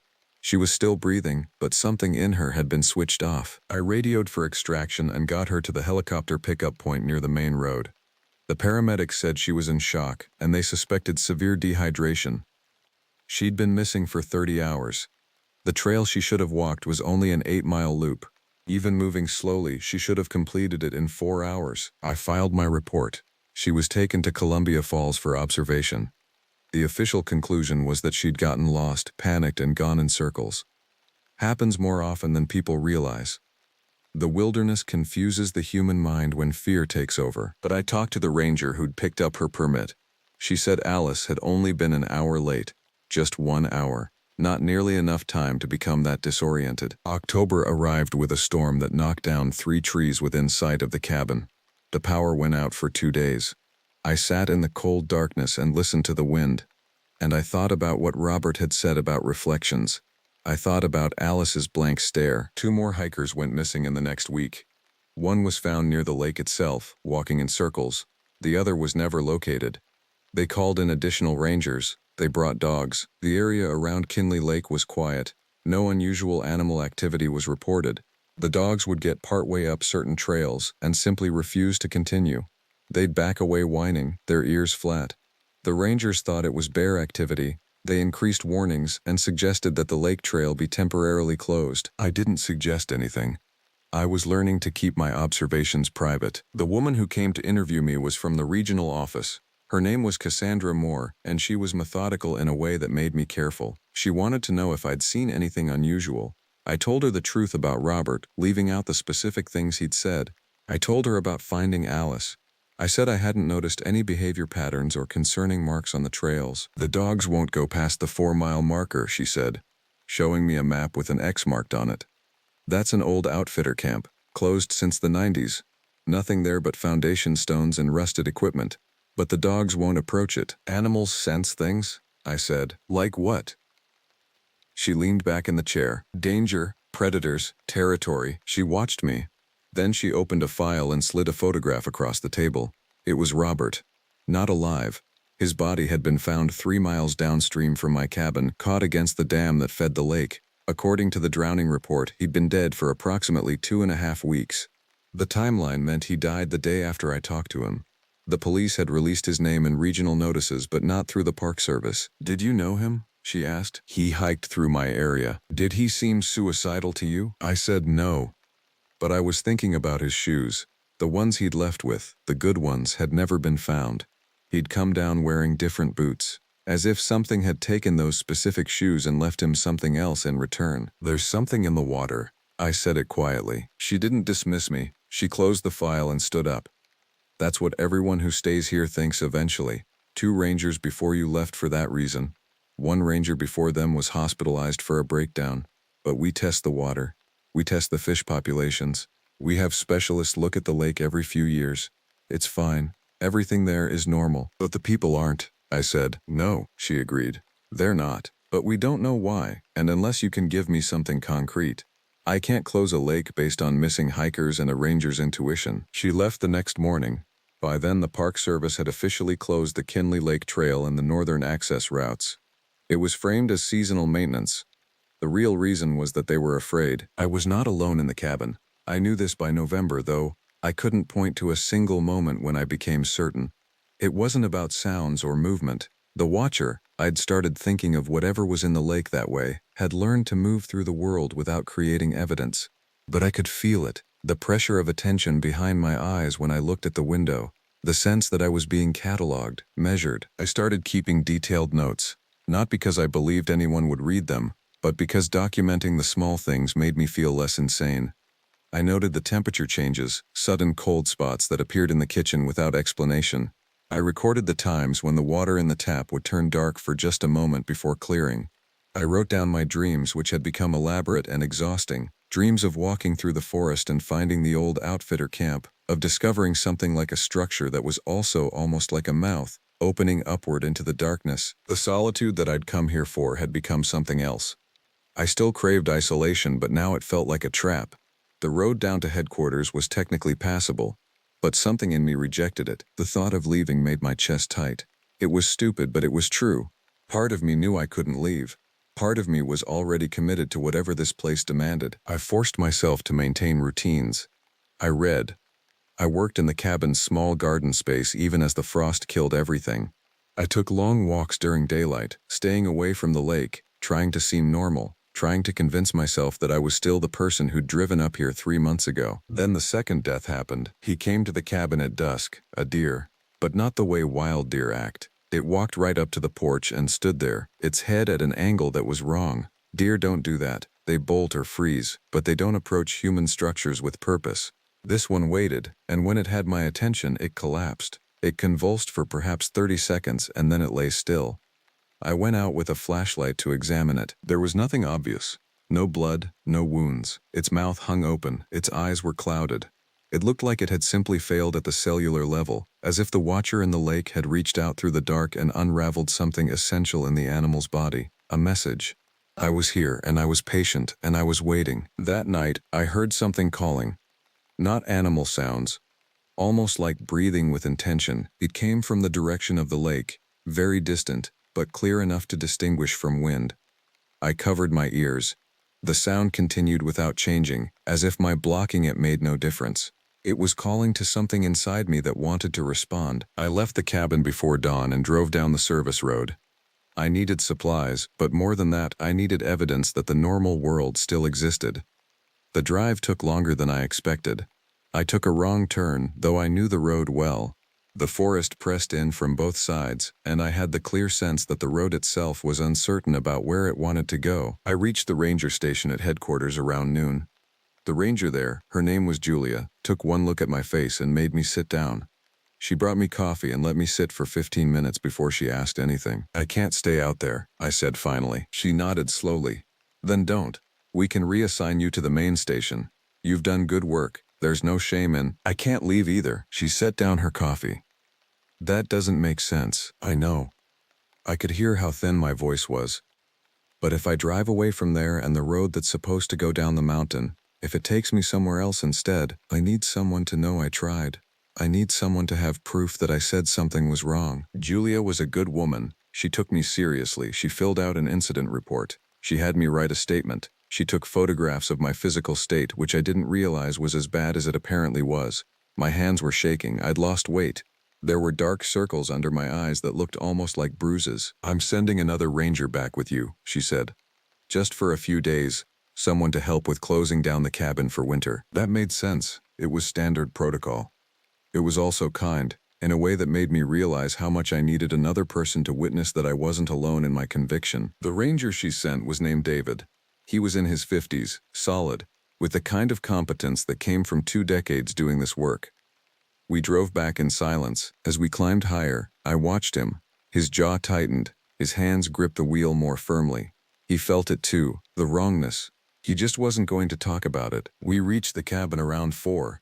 David looked at the lake, and I saw something shift in his face. Recognition, not surprise. Like he was remembering something. How long have you been here? He asked. 3 months. And you felt it the whole time? No, just the last month or so. He nodded and went into the cabin without saying anything else. But his radio call back to headquarters was terse, and I heard him use a code I didn't recognize. Then he came back out and told me we should start packing. We could close the cabin properly and have it secured by evening. We worked through the afternoon. By the time dark fell, everything non-essential had been boxed or secured. The propane was shut off. The water was winterized. We sat on the porch. David insisted on that despite the cold, and waited. The sound came around 8. The breathing thing, but louder now. And underneath it, something else. A sound like movement through water. Like something enormous turning in the lake, adjusting its position. David didn't react outwardly, but his hand drifted toward the knife at his belt. How many? He asked. How many what? How many of you has it taken? I told him. 2 confirmed dead, 4 missing, 1 hospitalized, several more unsettled enough to leave. He was quiet for a long moment. My daughter, he said, hiked the North Trail in 1998. She disappeared. They found her eventually. She was in the lake, but not where she went down. The water had moved her. They said it was current. The investigation concluded she'd gotten into trouble, panicked and drowned, but her lungs weren't full. The cold around us deepened. I realized that David had been the reason the rangers were so careful about the lake. Not because of official documentation, because someone had told him what happened, and it had never left him. My report will be incomplete, he said. I'll note strange animal activity and recommend continued trail closures. I won't mention what I felt. Why? Because they'll shut the whole area down. They'll bring in researchers and government scientists. They'll drain the lake or poison it or some other terrible thing, and they won't solve it. You can't solve something like this with authority and process. Something has lived in that water for longer than any of us have lived anywhere, and we took a job guarding it. I understood what he meant. By becoming a ranger, by accepting responsibility for this land, I'd become complicit in something I couldn't define or fight. Winter came early that year. Snow fell in November, thick and relentless. The passes closed by mid-month. The supply truck couldn't make it past the base station. I was alone again, but this time with full knowledge that I'd chosen to stay. The radio calls became less frequent. They sent supplies by helicopter in December, but even the pilots wouldn't land. They dropped bundles near the cabin and left. I watched them go, and I wondered if they'd been told to stay away. If perhaps the entire Park Service had reached some quiet understanding that this place required distance. I learned to live with the Watcher. Not to communicate with it exactly, but to acknowledge it, to accept that my presence in the cabin was not private anymore.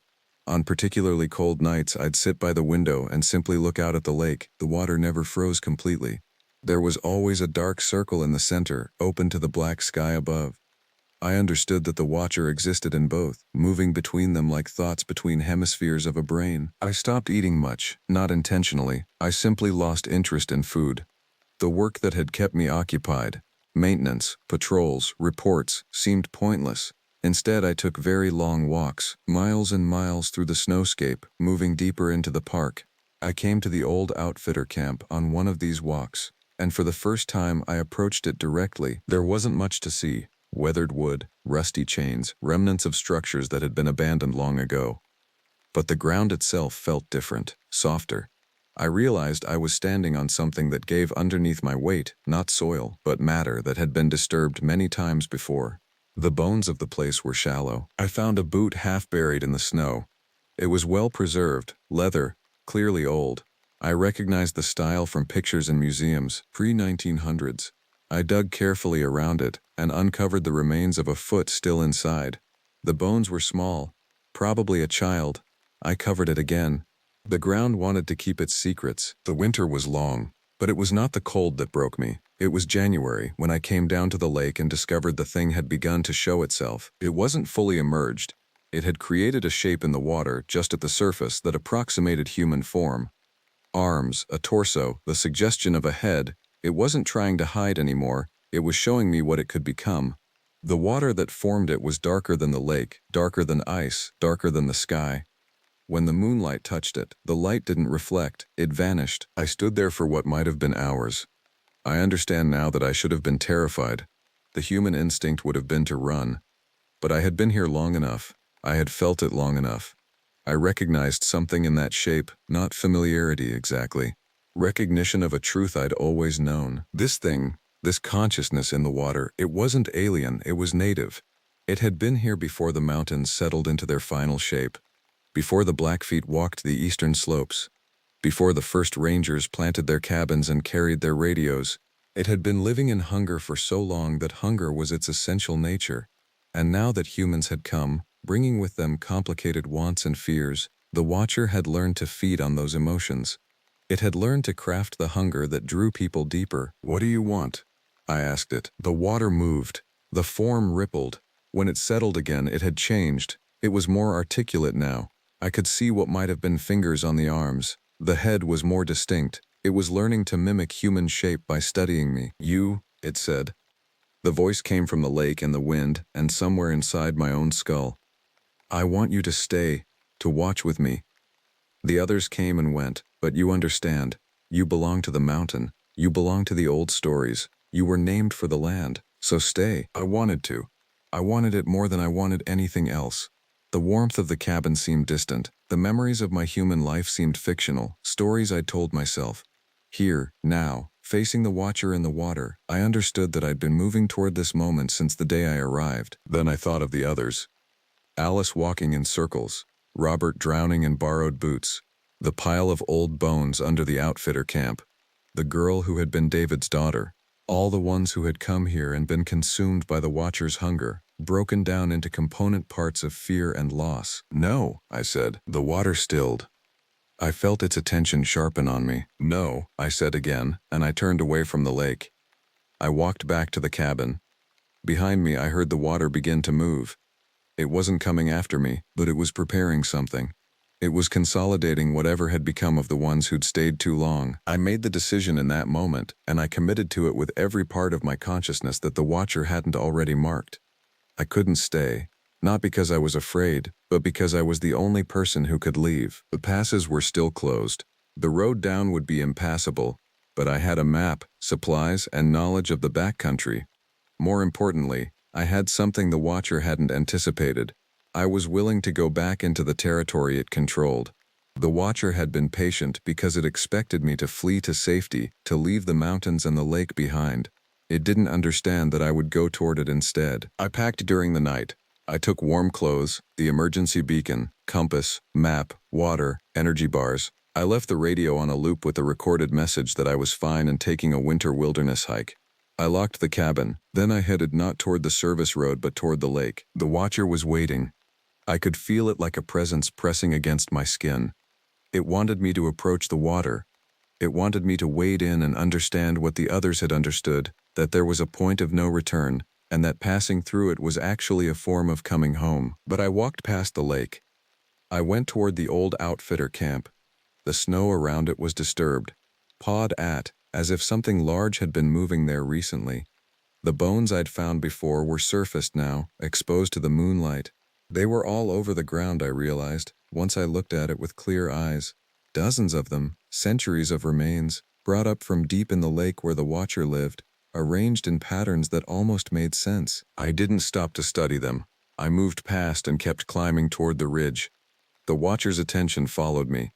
I could feel it like a thread attached to my spine, pulling back toward the lake, trying to convince me that I was going the wrong direction, that the lake was home, that my bones belonged there. The climb was difficult. It was January, and the ridge was higher than it appeared. The wind there was severe enough to knock me sideways. My lungs burned. But with each step away from the water, I felt the thread weaken. The pulling got less insistent. By the time I reached the summit, it was almost gone. I looked back. The lake was visible below, the dark circle at its center still open. Even from the ridge, I could see movement there. The Watcher rising higher, reaching more fully into the form it had been practicing. It was happening faster now that I was leaving, as if the act of escape triggered something urgent in its nature. I continued down the other side of the ridge. This led toward a river valley that eventually connected to public land. It would take days of walking. I would be visible on the open ridge for hours, but I was walking away from the lake, and every step was its own small victory. That night, I camped in the snow. I built no fire. The Watcher had taught me that fire draws attention, so I sat in the darkness and the cold, and I thought about what had nearly happened. I thought about how easily I could have let it take me, how reasonable it would have seemed, how much simpler existence would be if I just stopped fighting and accepted the hunger that the Watcher offered. The next morning I continued. The cold was severe enough to make movement dangerous. My fingers started to numb. My vision began to blur from the altitude, but I kept going because I knew that the moment I stopped, I would turn around. The Watcher's pull would draw me back. On the third day, I came down out of the high country and found the river. I followed it downstream, staying on the frozen surface when I could, walking the banks when I couldn't. On the afternoon of the fourth day, I saw the first evidence of civilization, a fire road, marked with orange blazes. A road crew had been through recently, maintaining the trail. I reached the ranger station at the base of the pass on the fifth day. The rangers there took one look at me and called in a rescue team. I was airlifted to the hospital in Kalispell. I had hypothermia and severe dehydration. I'd lost 20 pounds, but I was alive. They asked me what had happened. I told them I'd tried to walk out in winter and gotten lost. It was a foolish decision. I'd panicked when the compass malfunctioned and wandered for days before finding the river. It was a simple story, and it had the advantage of being partially true. The Park Service didn't investigate further. I'd violated protocol by leaving the cabin without proper authorization. But I'd also survived something that could have killed me. The fact that I'd survived seemed to make me less interesting, not more. I never went back to Glacier. The cabin at Kinley Lake was officially closed. The position was never reopened. The lake remained on the closed access list due to ongoing wildlife management concerns. In the years since, other people have reported odd things in that area. Hikers who wander off the established trails sometimes return dazed and disoriented. Rangers who are assigned to the region for too long start exhibiting signs of what the Park Service calls environmental stress. Sometimes I think about Robert, and whether the thing in the lake had actually taken him or whether he'd simply accepted it and walked backward into the water. I think about Alice and the others, and whether they're still there, still conscious in some way, feeding the watcher's hunger. I think about David's daughter, and whether she found peace in the dark water. But mostly, I think about the moment on the ridge when the thread binding me to the lake finally snapped. That was when I truly escaped, not when I reached the ranger station, not when the helicopter lifted me out, but when I stood at the summit and looked back and understood that I was no longer wanted. The watcher had other people now, coming through in summer, hiking the beautiful trails, drawn by the promise of wilderness and solitude. It had no need to follow me. The mountains don't let go easily. But if you're willing to suffer the cold, to stand alone in the darkness, to turn your back on comfort and hunger both, maybe you can walk away. Maybe the earth will let you go. I'm writing this because someone should know what happened. The official record is incomplete. The truth is that we built our civilization on top of older hungers, and sometimes those hungers remember we're here. They reach out with patient hands. They learn our language and our fears. My name is Dakota. I was a ranger at Glacier National Park. I lived through the winter at Kinley Lake, and I learned that some things cannot be saved. Some can only be survived. If you're thinking about staying too long in a place that calls to you, a lake that doesn't reflect, a forest that keeps people walking in circles, a mountain that feels like it knows your name, remember this: the pull will only get stronger, the hunger will only get deeper. The moment to leave is the moment you still have the strength to walk away. The moment you've already stayed too long is the moment you stop wanting to leave. The job posting appeared in an email at 3 a.m., 3 weeks after I'd been asked to resign from my position in Great Smoky Mountains. Not fired, resigned. There's a distinction people don't understand until it happens to them. The incident report, the one that never made it to the public record, mentioned excessive vigilance, unnecessary patrols of restricted areas, and patterns of concern that suggest psychological distress. Translation: I'd seen something the park wanted to forget I'd seen. My name is Marcus Reeves. I'm 42 years old.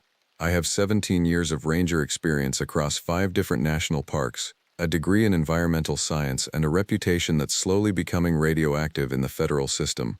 The job at Kestrel Ridge Station wasn't a promotion, it was exile. Kestrel Ridge sits in the northern Appalachian Range, technically part of a protected forest zone rather than an official national park.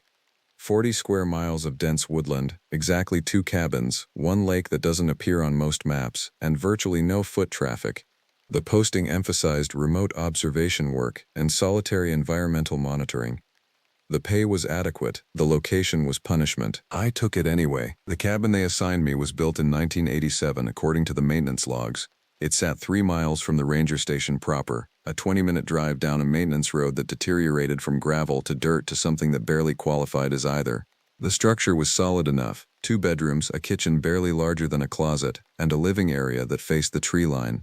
The lake, which the old maps called Choga's Depth, spread out beyond the clearing like something painted in grayscale, water the color of wet slate, surrounded by hemlock and birch that seemed to lean inward. My supervisor when I arrived was Raymond Aldridge, a man in his 60s who'd been running the station for 12 years without filing a single field report beyond the quarterly maintenance checklist. He showed me the cabin, pointed out the water pump, explained that cell service existed only on the ridge behind the station, and handed me a satellite phone that had never been used. "You'll be here 3 months," he said. It wasn't a question. Wildlife inventory, habitat assessment, nothing unusual. "What happened here before?" I asked. He didn't meet my eyes. "Nothing that concerns you. We don't get trouble at Kestrel Ridge. Too isolated. Animals know to stay away from the deep zones." He paused at the door. "You will too." Those were his last substantive words to me. After that, visits were brief.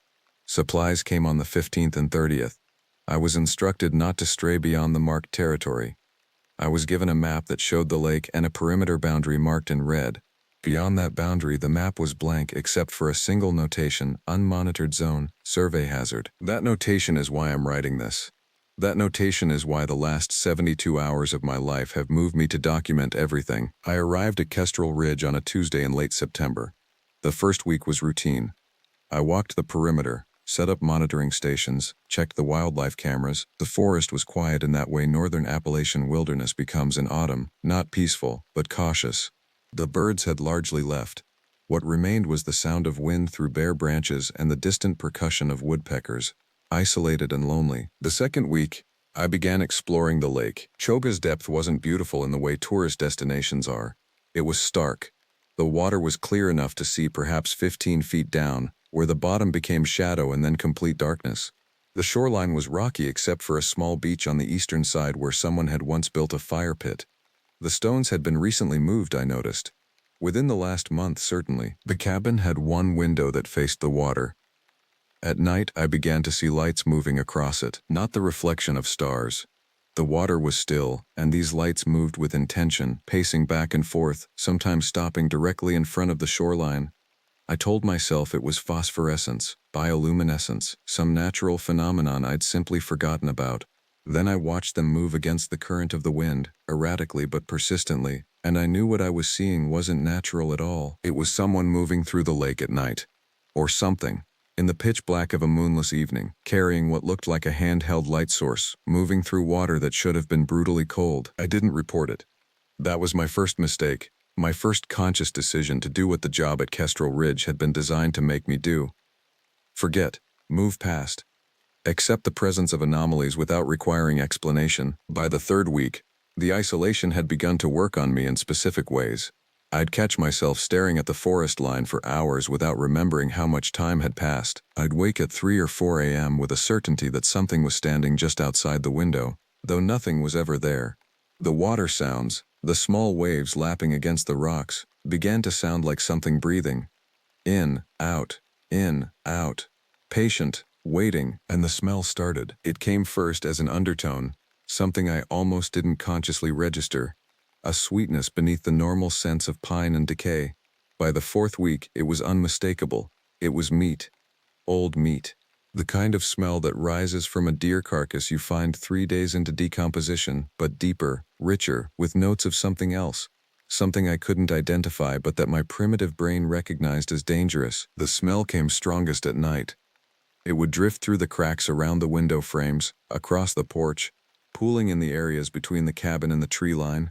By my 30th day at Kestrel Ridge, I'd begun keeping the cabin sealed at night, blocking the vents, accepting the stuffiness and the rising anxiety for some protection against breathing whatever was bringing that reek out of the forest. It was on the 32nd night that I heard the sounds that made me finally understand what I was dealing with. Sounds that started as simple things, branches cracking, movement in the underbrush, and developed into something more specific, something that sounded distinctly like footsteps.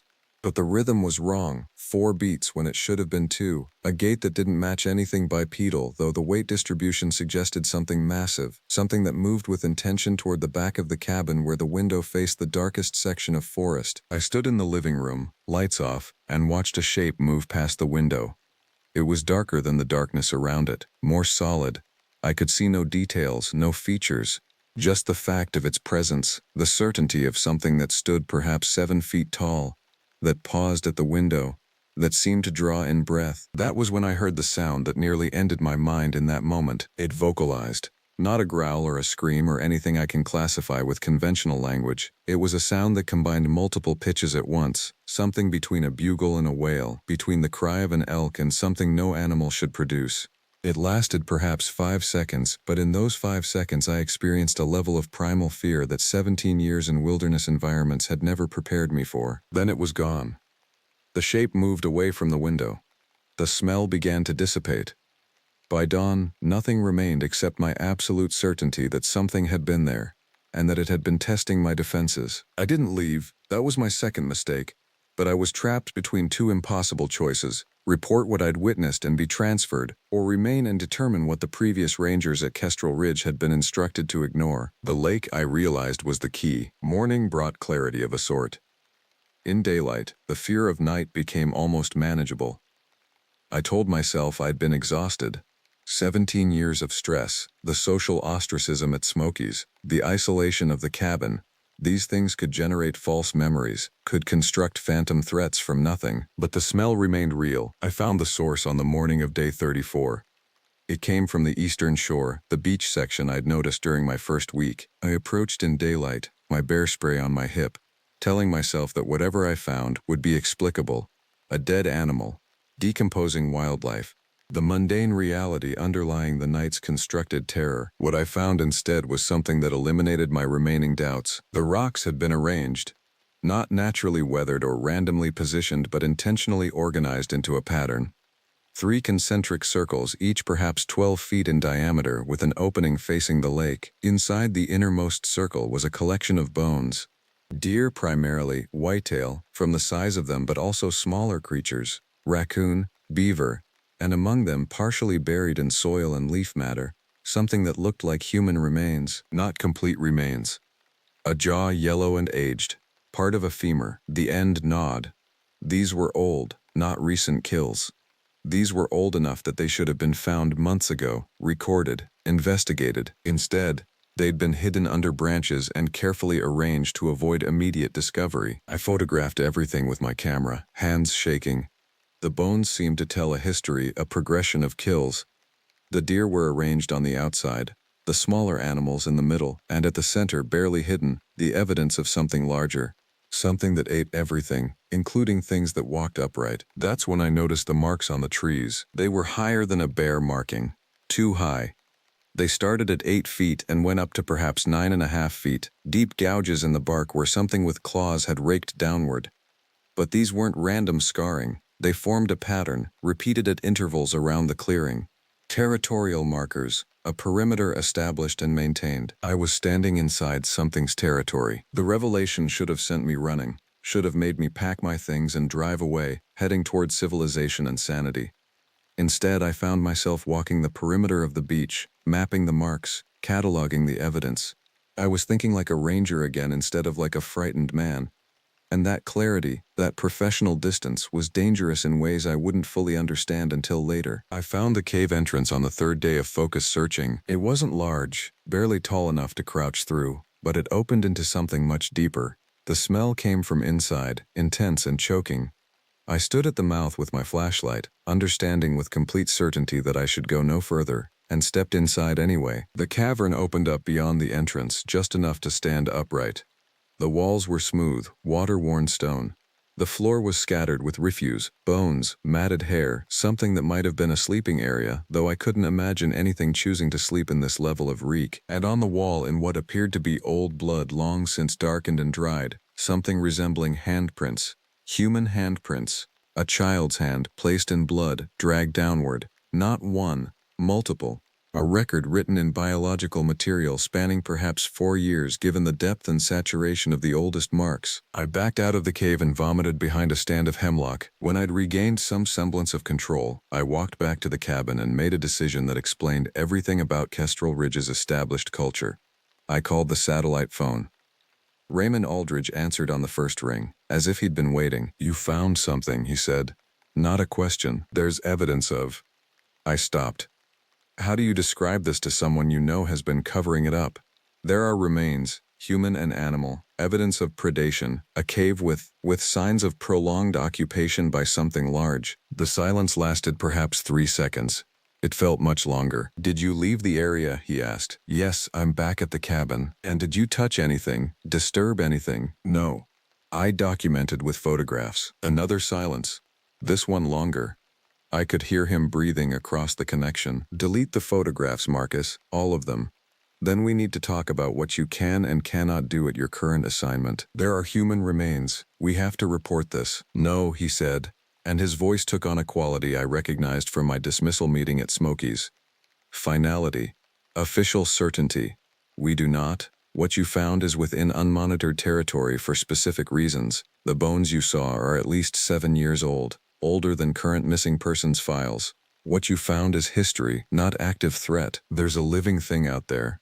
Something that's actively killing and consuming." "Marcus," he said, and he sounded almost sympathetic.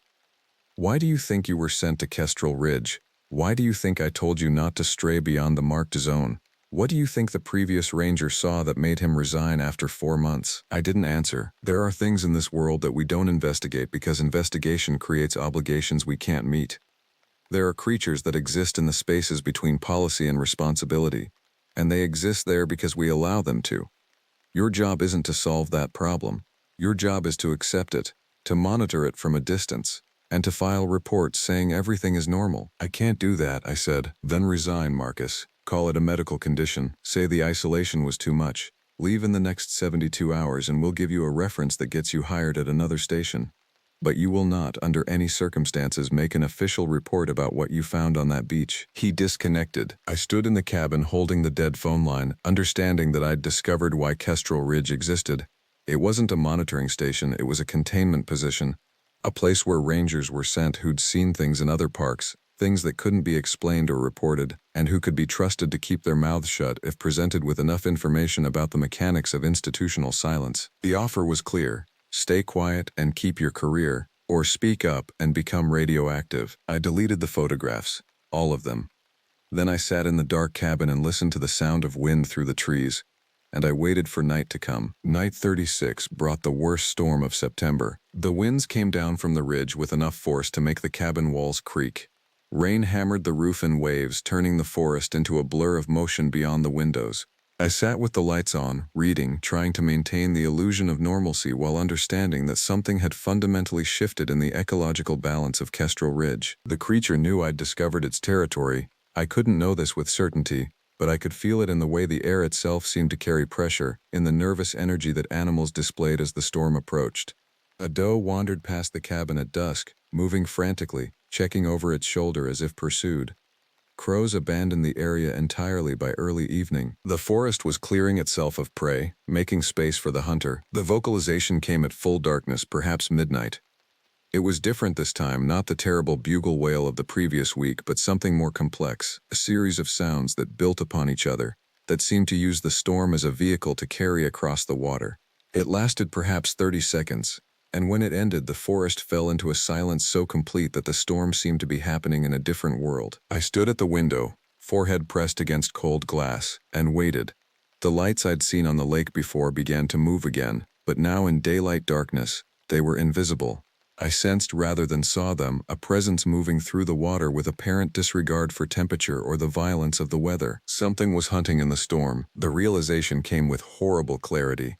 The creature crossed the lake regularly. Whatever it was, it moved between territories, following prey patterns, using the water as a highway, and tonight, with the storm providing cover and disorientation, it was hunting something specific. The sounds came an hour later. They came from beyond the tree line, down toward the lake. Not the creature's voice, but something else, something that sounded like an animal in the final moments before death. The cries started high and panicked, then descended into something that might have been resignation. A large elk, I thought. A bull that had somehow been separated from the herd, drawn to the water despite the storm, and had found something waiting. I didn't watch. I stood with my back to the window and covered my ears, but the sound still reached me. The cry lasted nearly 4 minutes. The wet sounds beneath it, the tearing, the impact of something enormous moving in the shallows, lasted another minute after the elk's voice finally failed. When silence returned, it was absolute. The storm continued. But everything alive in the forest had retreated into survival posture. I didn't sleep. By morning, the storm had moved off toward the eastern ridges, leaving behind gray skies and the kind of pressure that precedes cold fronts. The wind had stripped the last leaves from the deciduous trees, and the forest had taken on a skeletal quality that made the distance feel both shorter and more ominous. I made a decision that morning to walk the lake perimeter. Not the beach, not the cave, but the visible shoreline, to see if anything remained of the night's hunt. The elk had been pulled into deeper water. I found evidence of this on the rocks. Blood patterns, broken antler fragments, hide and hair caught between stones.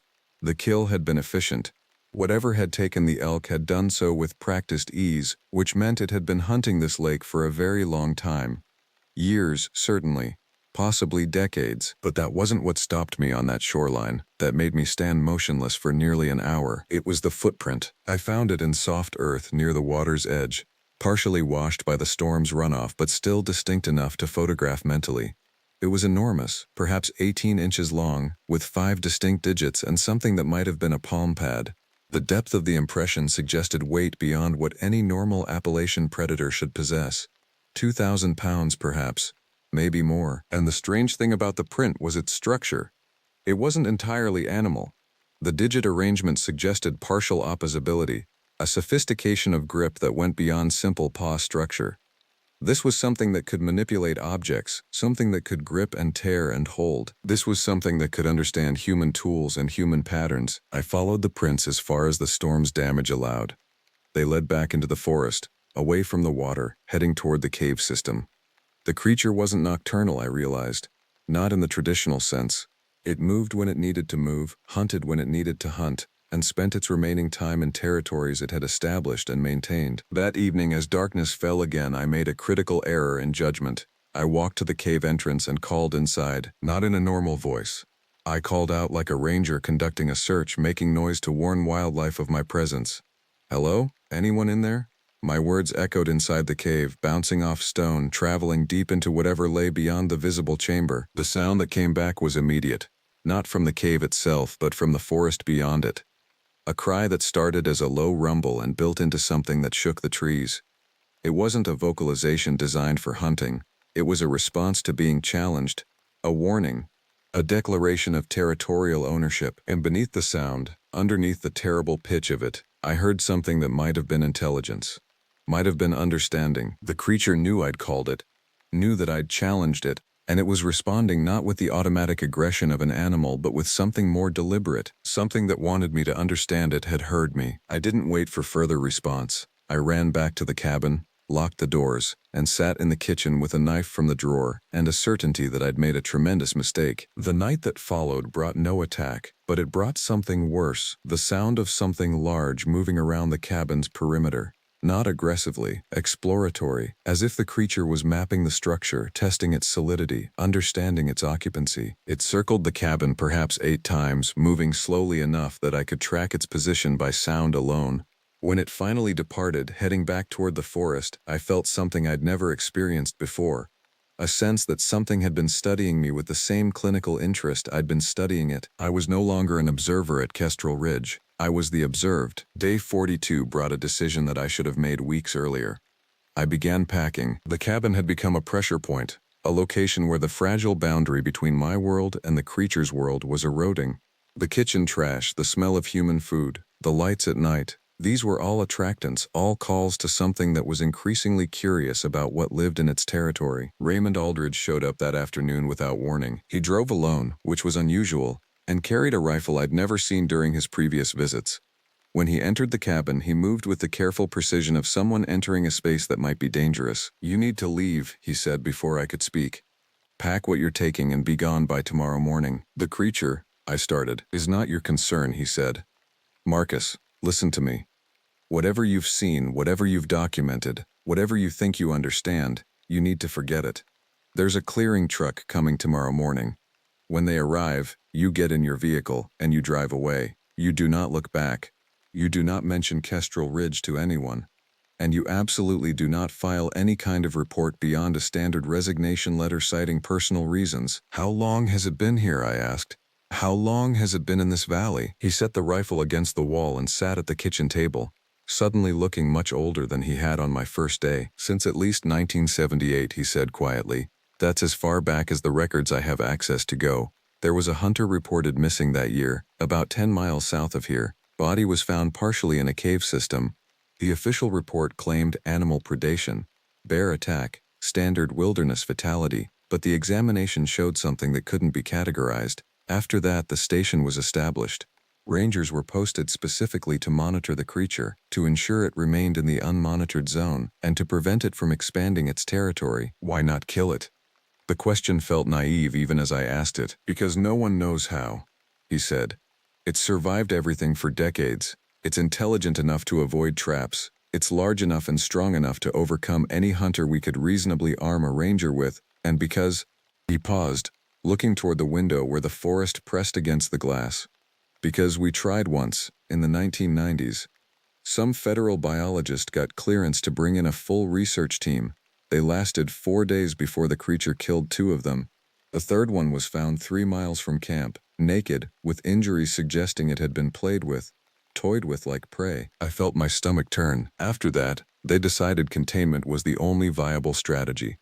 Keep rangers at Kestrel Ridge, keep them sufficiently informed to respect the boundaries but not so informed they'd be tempted to investigate. and cycle them out regularly so no one accumulated enough information to become a problem. Like you did with me at Smokey's. Exactly, he said.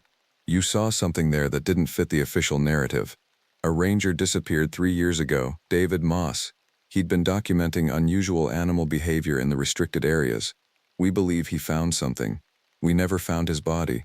Your superiors were concerned you were getting too close to the same evidence, so they transferred you. To test you, to see if you could be trusted with institutional silence, and you passed, right up until you started digging. I'm not staying, I said. I'll resign, I'll be quiet, but I'm not staying. Good, he said. That's the right call. He stayed through the evening, and we talked about practical details. The resignation letter, the timeline. The fact that if I ever mentioned any of this to anyone, there would be consequences that went far beyond my career. Consequences involving my credibility, my mental health assessments, my entire history being re-examined and reconstructed into a narrative of instability. That night, sleeping in my bed upstairs, I heard the creatures cry one final time. Not challenging this time, accepting. It knew I was leaving, knew that the temporary disruption to its territory was resolving itself. I fell asleep wondering what that creature had been before something changed it, made it monstrous. Had it always been that way, or had something happened to it in these mountains? I drove away from Kestrel Ridge at dawn on day 43. The road down the mountain was unchanged, though it felt longer somehow. Every turn brought me further from the lake, further from the caves, further from the evidence of something that shouldn't exist but absolutely did. Raymond had been right about one thing. The clearing crew was already there. Contractors with chainsaws who barely looked at me as I passed. By noon, I was at a truck stop in West Virginia, eating a sandwich and using their Wi-Fi to send my resignation email. The response came within an hour. Accepted. With 3 months severance and a professional reference that made it clear I was being rewarded for my discretion. Within 2 weeks, I'd been hired at a remote station in Nevada, someplace far from Appalachia. Far from the federal system's deeper secrets. I've been here for 4 years now. The job is quiet. The pay is stable. I've learned to not think too deeply about what I saw at Kestrel Ridge, to compartmentalize the experience into a piece of my history I don't examine, except I do examine it. Every night, I examine it in the dreams where I'm back at that lake, where I'm hearing that vocalization that no animal should be capable of producing. I examine it in the moments when I see a large animal in the Nevada wilderness and I feel a spike of fear that doesn't match the actual threat level. But most of all, I examine it in the news stories I still find, the ones that occasionally surface from Appalachia. Missing hikers, bodies found in caves, partially consumed, evidence of large predators operating in areas where large predators shouldn't exist. These stories reach the news occasionally, and when they do, they're always explained away. Bear attack, predator behavior, natural causes, and I know better. I know that somewhere in those mountains, in the zones marked unmonitored, there's still a creature moving through the valleys, still hunting, still being protected by institutional silence and federal boundaries. And I know that there are still rangers at stations like Kestrel Ridge, people who've seen what I've seen, who've made the same choice I've made. Accept the silence, protect the system, forget that certain things exist. The creature at Choga's depth wasn't evil in any meaningful sense. It was simply what it was, a predator that had learned to survive in a space where no one came looking for answers. It had adapted to the presence of humans by learning our patterns and our boundaries, by understanding that there were places it could hunt with impunity. It had learned that we were willing to sacrifice anything, truth, justice, even human lives, if it meant maintaining the comfortable fiction that the wilderness was fully mapped and understood. Sometimes, in the Nevada darkness, I wonder if the creature thinks about me the way I think about it. If it remembers the sound of my voice calling out in the forest, if it understands that I chose silence over truth, and if that choice somehow connected us across the distance. Last month, I was offered a promotion. It would involve a transfer back to the Appalachian region, to a station that wasn't quite as remote as Kestrel Ridge but which covered adjacent territory. I declined immediately, and I won't take another assignment in those mountains. Some boundaries once crossed can't be recrossed. Some silences, once accepted, become permanent parts of who we are. The creature is still out there. That's the certainty I live with. And part of me, the part that was shaped by my time at that cabin overlooking that dark water, understands that sometimes the most important thing a ranger can do is nothing at all, is observe without investigating, is witness without testify, is live with knowledge that destroys any claim we might make to be keepers of wild places. We're not keepers. We're merely tolerated visitors in a world that has its own rules and its own predators. And we've learned to pay the price of that privilege through enforced amnesia. I think that's the real horror of what I experienced. Not the creature itself, but the machinery that allowed it to exist, the institutional structure that required my silence and my own willingness to provide it. The lake beyond Catalucci is still there, I'm sure. The creature is still hunting, and I am here, alive and safe and utterly complicit, having learned that some truths about the world are worth burying forever.